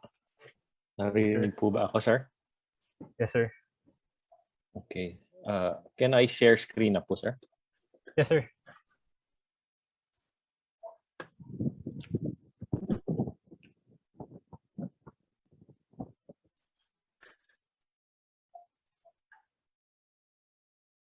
Ayan, nakikita niyo po ba, sir, yung presentation ko? Yes, sir. Okay. Okay. Maraming salamat po, sir, Jerome from EMB. Una po sa lahat, thank you rin po sa EMB DNR Central Office for inviting us from Renergy System. Ako po si Jett Severa. I'm the General Manager of Renergy System. And it is good to be part of this activity to share our little contribution and our technology in terms of recycling po yung waste cooking oil. We call it waste cooking oil in terms of terminologies because we treat it as a waste to energy product na ginagamit po namin. It is also good po again to hear from the regulators, from Director Bisminda, Sir Jerry, and galing po din sa LGU si Sir Oliver, na marami po tayong ginagawang activity to solve the problem in terms of environmental concerns and issues. Kami po ngayon, I will present our company, and on the later part, we will teach you on how to, one of the ways to recycle cooking oil is through making it detergent bar soap. So let me start po my presentation. What we do in Renergy System, the activities we do, our projects and programs, and later po is how we make soap using waste cooking oil or used cooking oil. This is our president po, si Mr. Osamu Nishikawa. He established the company way back in 2011. He owns the company in Japan called Kanazawa Engineering System. Kanazawa Engineering System is a software development company. And he is also the inventor of the product, what we call the Renergy system equipment. So our company was established in 2011. We started in Boracay in 2016, and we had a partnership with PUP in 2020. Kanazawa Engineering System was established in 1988 in Japan. This is our product po, just to give our validation and certification lang po. We have patents in Japan, US, Philippines, and Singapore. And we are working our Malaysia and India patents. Also, we have our ETV from ITDI DOST, and we also have our CNC from DNR. So what do we have? This is our waste cooking oil to energy fuel management system that can produce energy for e-trike charging station or for any use with diesel engine generators. This is our old charging station site in Boracay Island. As you know po, Boracay is moving towards removing electric or motorized tricycles. Ngayon po ay ginagawa po nila yung movement away from motorized tricycle to e-tricycles. Ito naman po is our pilot testing with one of the sewage treatment plant in Boracay. This is a sludge pump using generator, 500 kilowatts. We power them using waste cooking oil as well. In 2016 po, just to give you a brief background, we had a project in Boracay. It is funded by the JICA or Japanese government to check how many used oil is being produced in the island.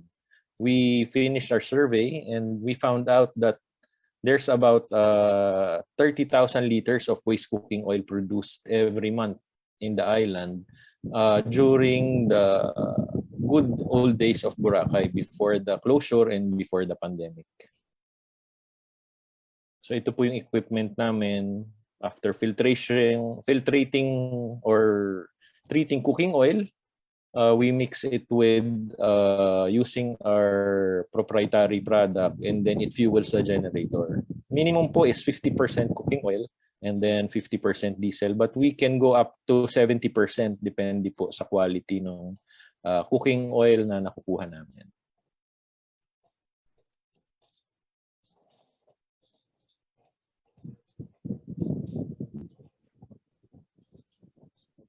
How do we process po the cooking oil? Once collected, katulad din po ng ginagawa nila Sir Oliver sa Marikina, we filter it first, removing the sediments, and then we use the gravity separator to separate water and oil. Hello po. Ayan. So we use po yung gravity separator to remove water to make sure na hindi po papasok ito sa makina at nakakasira po kasi ng makina. And then after gravity separator, we use a centrifugal separator para po mas ma-remove pa po yung mga mas maliliit na water particles or water vapor. And then using our equipment, doon na po siya nagbe-blend ng diesel and cooking oil that is fed directly to the diesel engine generators. So ang problema po kasi if the cooking oil is not properly collected due to improper disposal, it goes to the river, it goes to the sea, and pollutes the water body. Or sometimes it is used for feeds. And nasabi po kanina ni Sir Oliver na based on the studies, it can be cancerogenic as well as si Ma'am Visminda pag nakain po natin yung volumes and volumes of waste cooking oil. So with the use of our equipment, treating waste cooking oil, filtered waste cooking oil, we remove and reduce the carbon dioxide produced by fossil fuel. And alam po naman natin na mahal po ang diesel fuel ngayon. Every week, halos po nag-i-increase siya. And as you go to sa mga islands, mas nagiging mas mahal pa po ito due to transportation. So we have a partnership po in the LGU of Boracay. The LGU is called Malay in Aklan, to provide good environmental governance, which is recycling and repurposing of waste cooking oil. We also have an infrastructure support dahil nga po kulang ang supply po ng kuryente, hindi po constantly maganda the whole day, every day.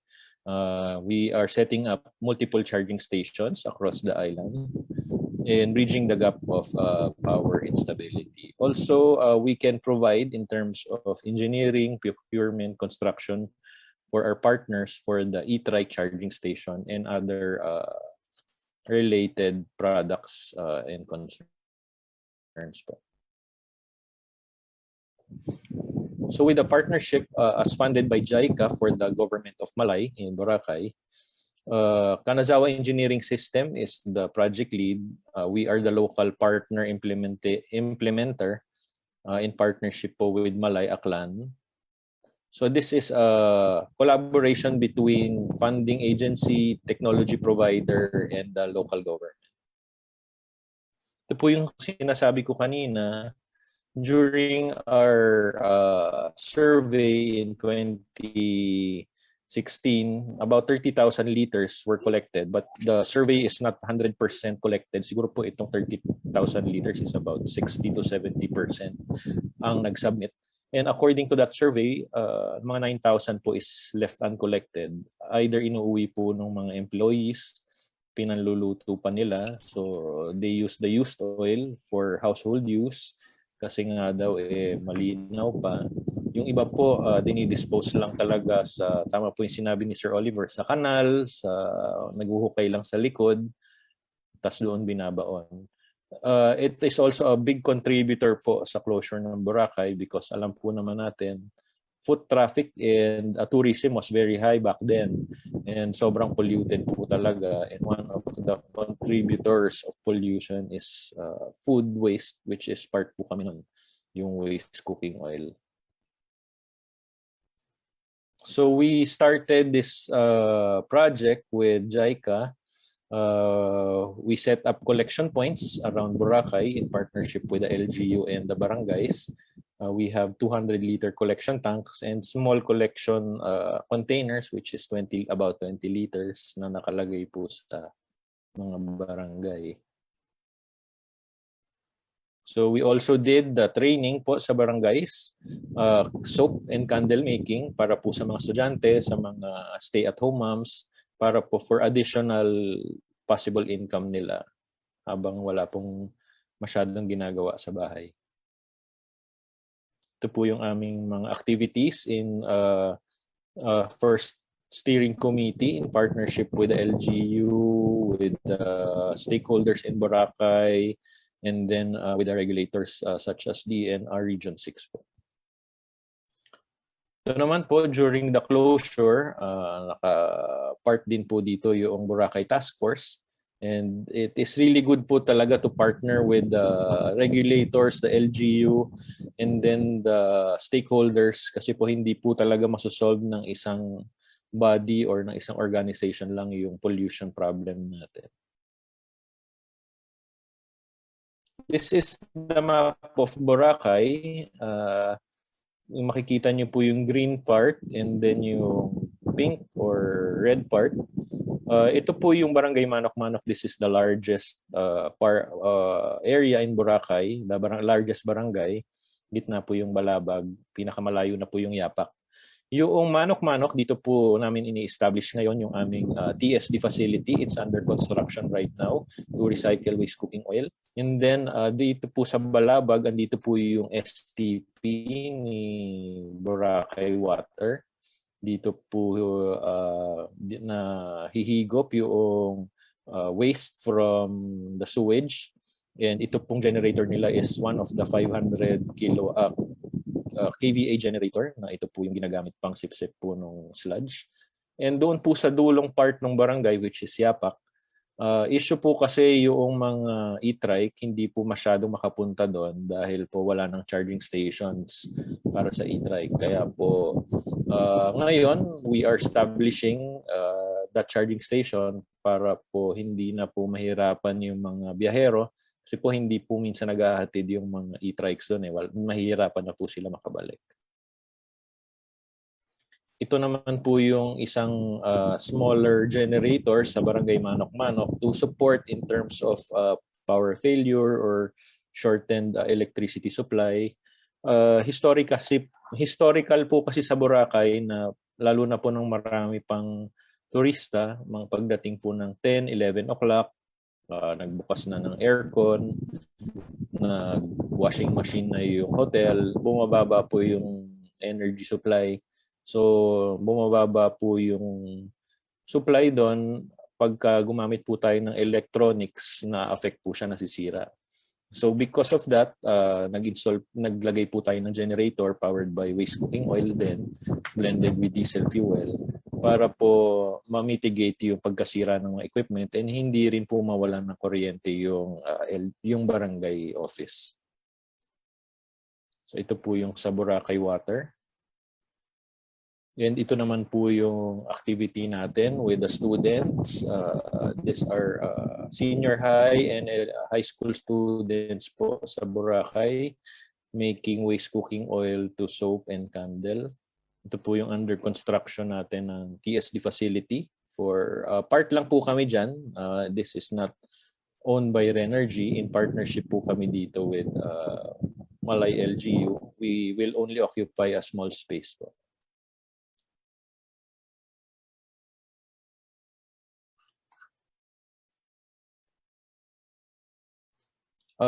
Lately po, we also had the chance to partner with PUP.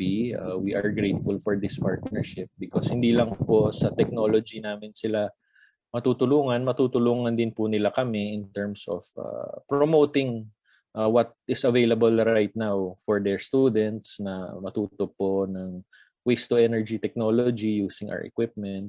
And alam po naman natin ang PUP is has a lot of area in the Luzon and we are targeting po na ma-reach out po yung mga lalo na po yung engineering students to really learn on the grassroots level po ng importance ng recycling and then waste to energy and eventually po magamit po nila ito once they go out and look for job. Ito po yung development namin and we will be launching it targeting next week.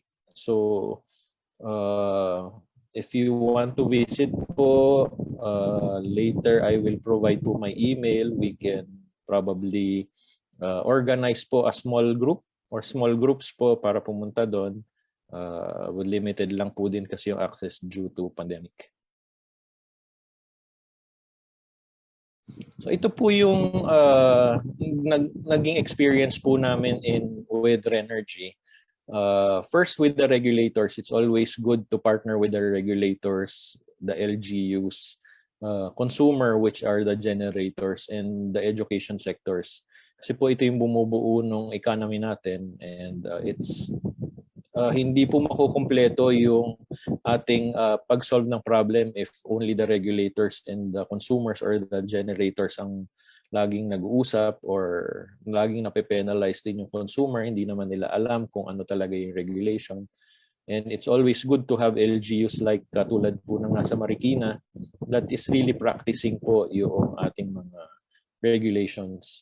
But also it's a big help because of the educational sector. We can really train the younger generations on how to maximize waste and improve it as a mix for the energy use po, or waste to energy. So kami po, we are the technology provider that can help assist everyone in terms of consolidating the problem and providing issues po for the waste cooking oil problem natin. Ngayon po, this is a new news, October 11, just yesterday. Philippine RE Transition being reassessed amid global oil crisis. Pataas po ng pataas lagi yung langis natin. And with the use of waste cooking oil and the equipment, we can blend waste cooking oil and the diesel, and we will be able to reduce the consumption and needed supply of fossil fuel from imported sources. So again po, I'm Jett Severa from Renergy System, and Manila office is in Pasig, and we have our office in Boracay. So salamat po. Next part will be the soap making na Sir Jerome.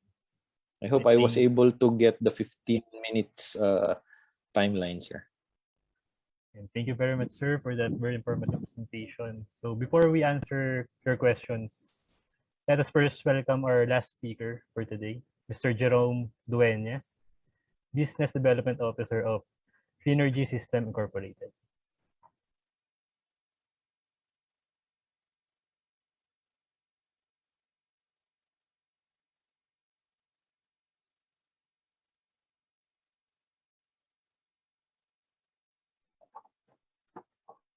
Sir, good morning sa lahat. Morning. Narinig, medyo malakas kasi ang ulan dito ngayon sa Boracay. Hello, good morning. Good morning, sir.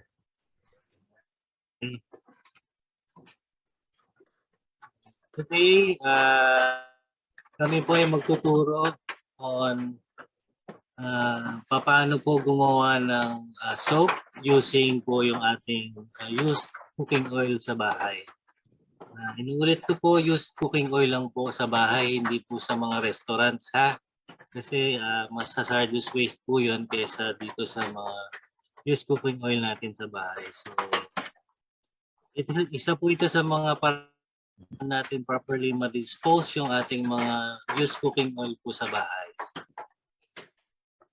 Okay, before that, Sir Jett will show po yung ating mga or ingredients na kailangan.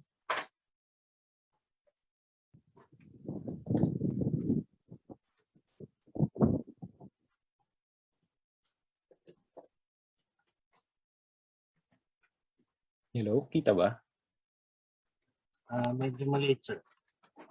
Maliit, share screen.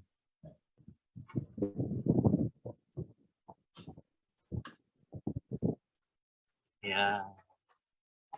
Okay, so yan po yung mga ingredients na kailangan natin. Sodium hydroxide, ihahalo po natin siya sa tubig. Itutunawin po siya sa tubig para makagawa po tayo ng caustic soda.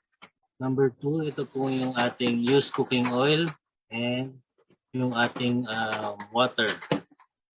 So sa mga tools naman po na kailangan natin is plastic bottles, plastic bags, pwede po yung panggawa natin ng ice, or stainless bowl,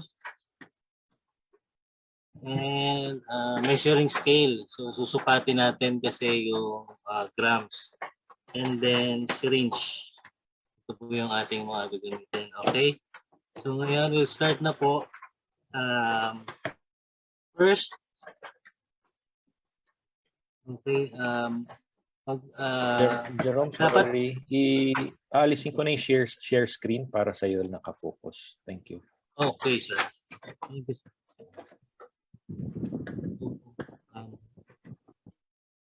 Anyway, ito pong sodium hydroxide. Available po siya dito sa Philippines. Para siyang tawas. Sa Shopee, available din po. Meron na po akong dinisolve dito na sodium hydroxide. Ito na ngayon ang ating caustic soda. So yun po yung step number 1. Step number 2 ay kukuha po tayo ng plastic bottle at ilalagay po natin yung 100 grams na mantika. Okay. So kita po ba? So, carefully lagay lang natin yung 100 grams. Ay, okay. Ay, ala. Okay.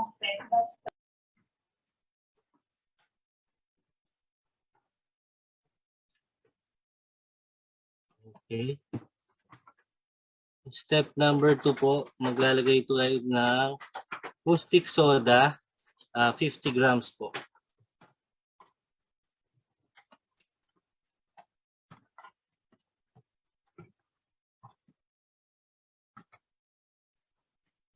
Yan. Gamit po yung ating syringe. Ilalagay po natin itong caustic soda dito sa plastic bottle na mayroong 100 grams na used cooking oil.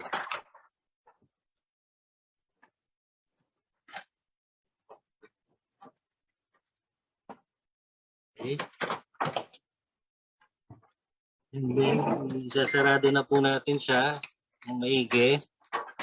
And then, ipapasok natin siya sa plastic para ma-avoid po natin yung mga spills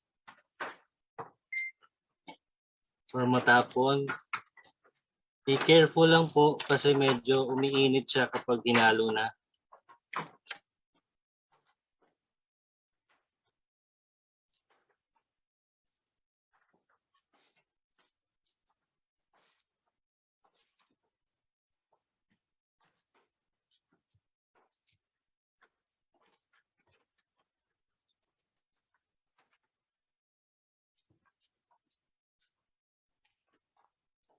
And then we will shake this for 1 minute.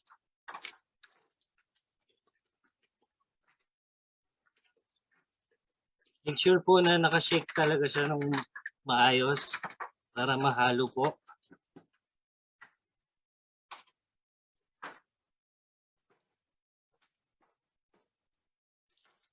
Yung 1 minute na ba? Okay. 30 seconds.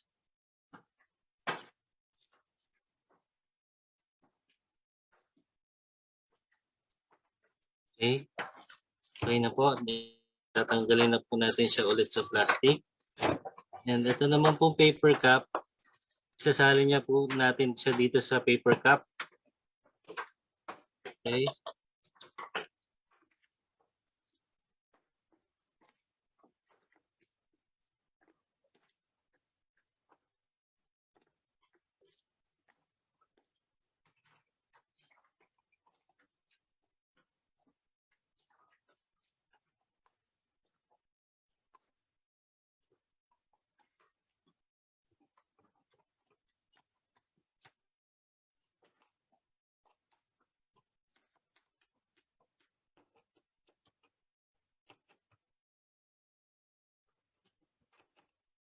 So ito na po yung finished product niya.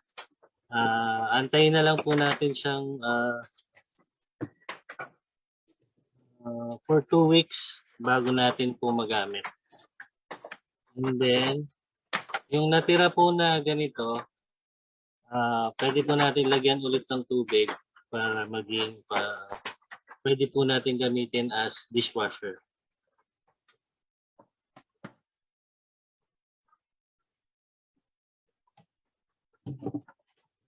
Close lang po natin ulit and then shake.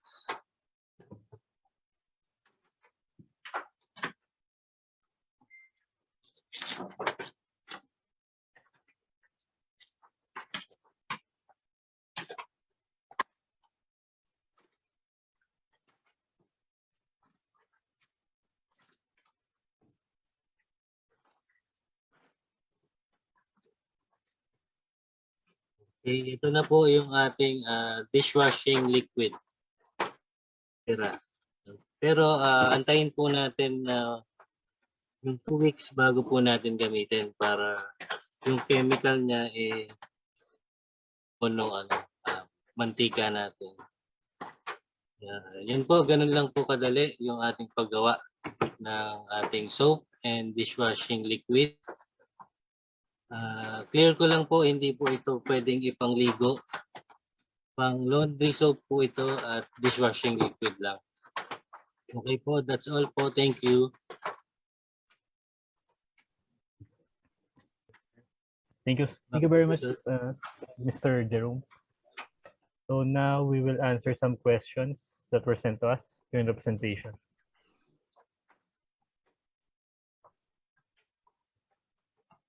So, sir,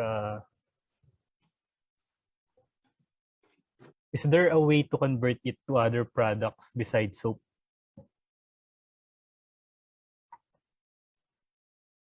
Sir, pwedeng ako po yung sumagot.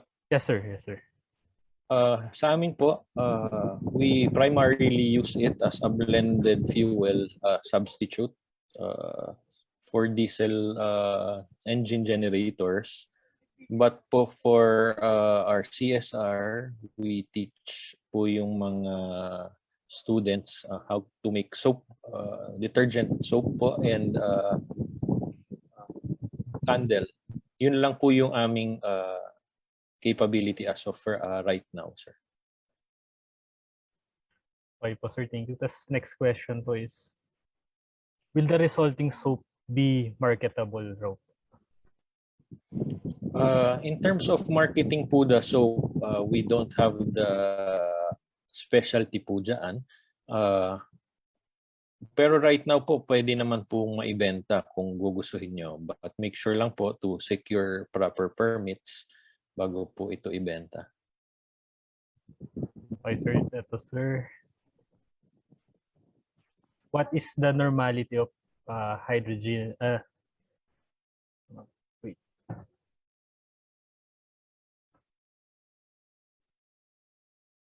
So, what is the normality of sodium hydroxide, and how many grams of sodium hydroxide is dissolved in H2O, and for every liter of oil?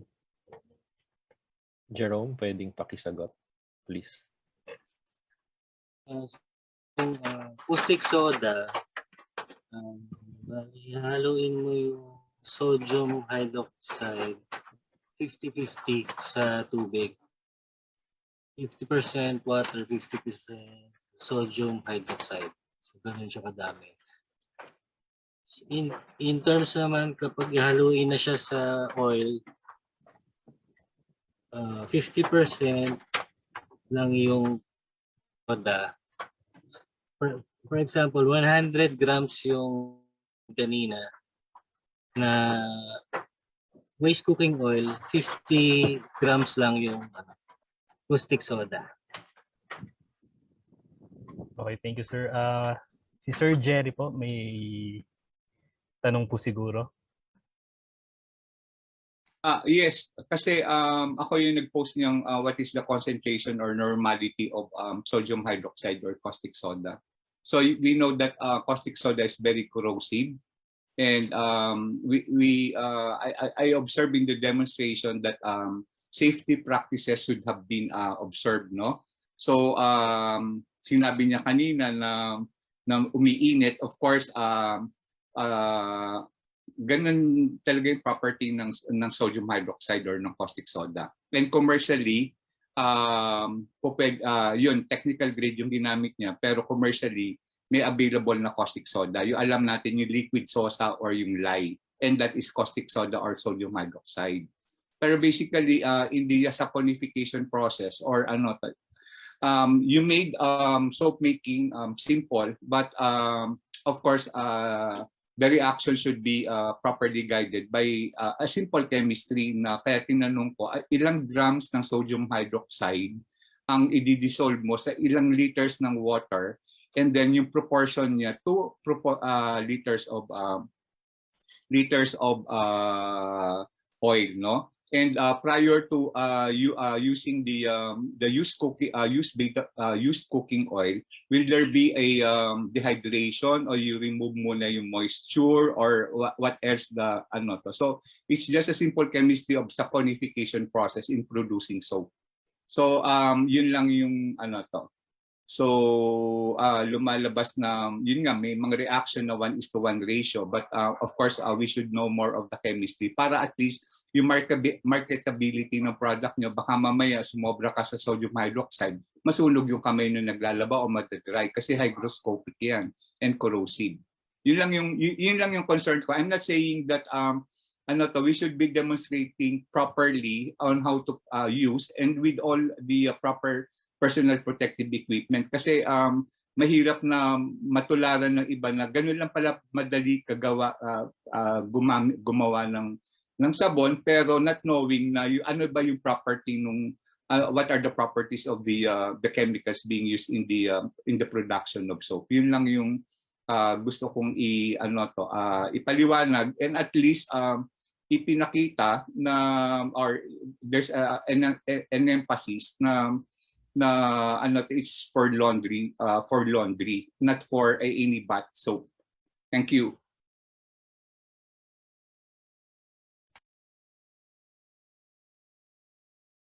Okay, sir. So next question po muna is a clarification lang raw po. In preparing the caustic soda, what is the formulation again?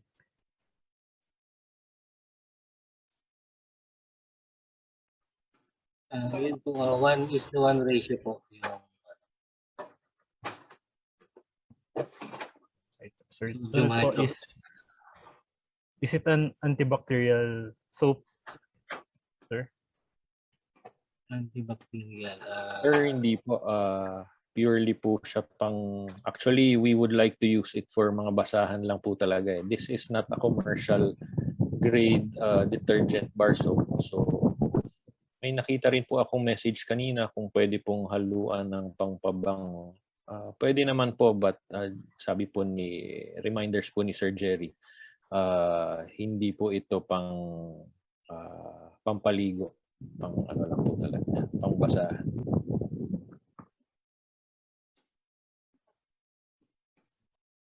So, ayun, sir.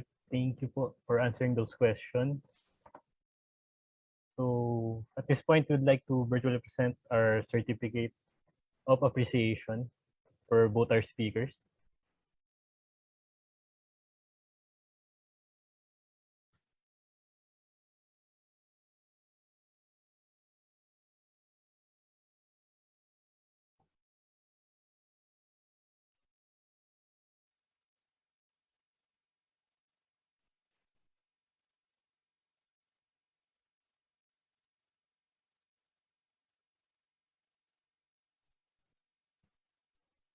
So we would like to present this certificate of appreciation to Joseph Severa and Sir Jerome Dueñas as a guest speaker of this put waste in the right place, an eco-friendly option for used cooking oil, given this 12th of October 2021, signed by Ms. Karen Ann Epakpako, a coordinator, GAD, and Engineer Bismillah Osorio, chairperson of GAD. Thank you very much, sir. Maraming salamat po, sir. So now, to formally end our webinar, may we invite the OIC Chief of the EID and also the coordinator of the EMBGAD, Ms. Karen Ann Pakpako.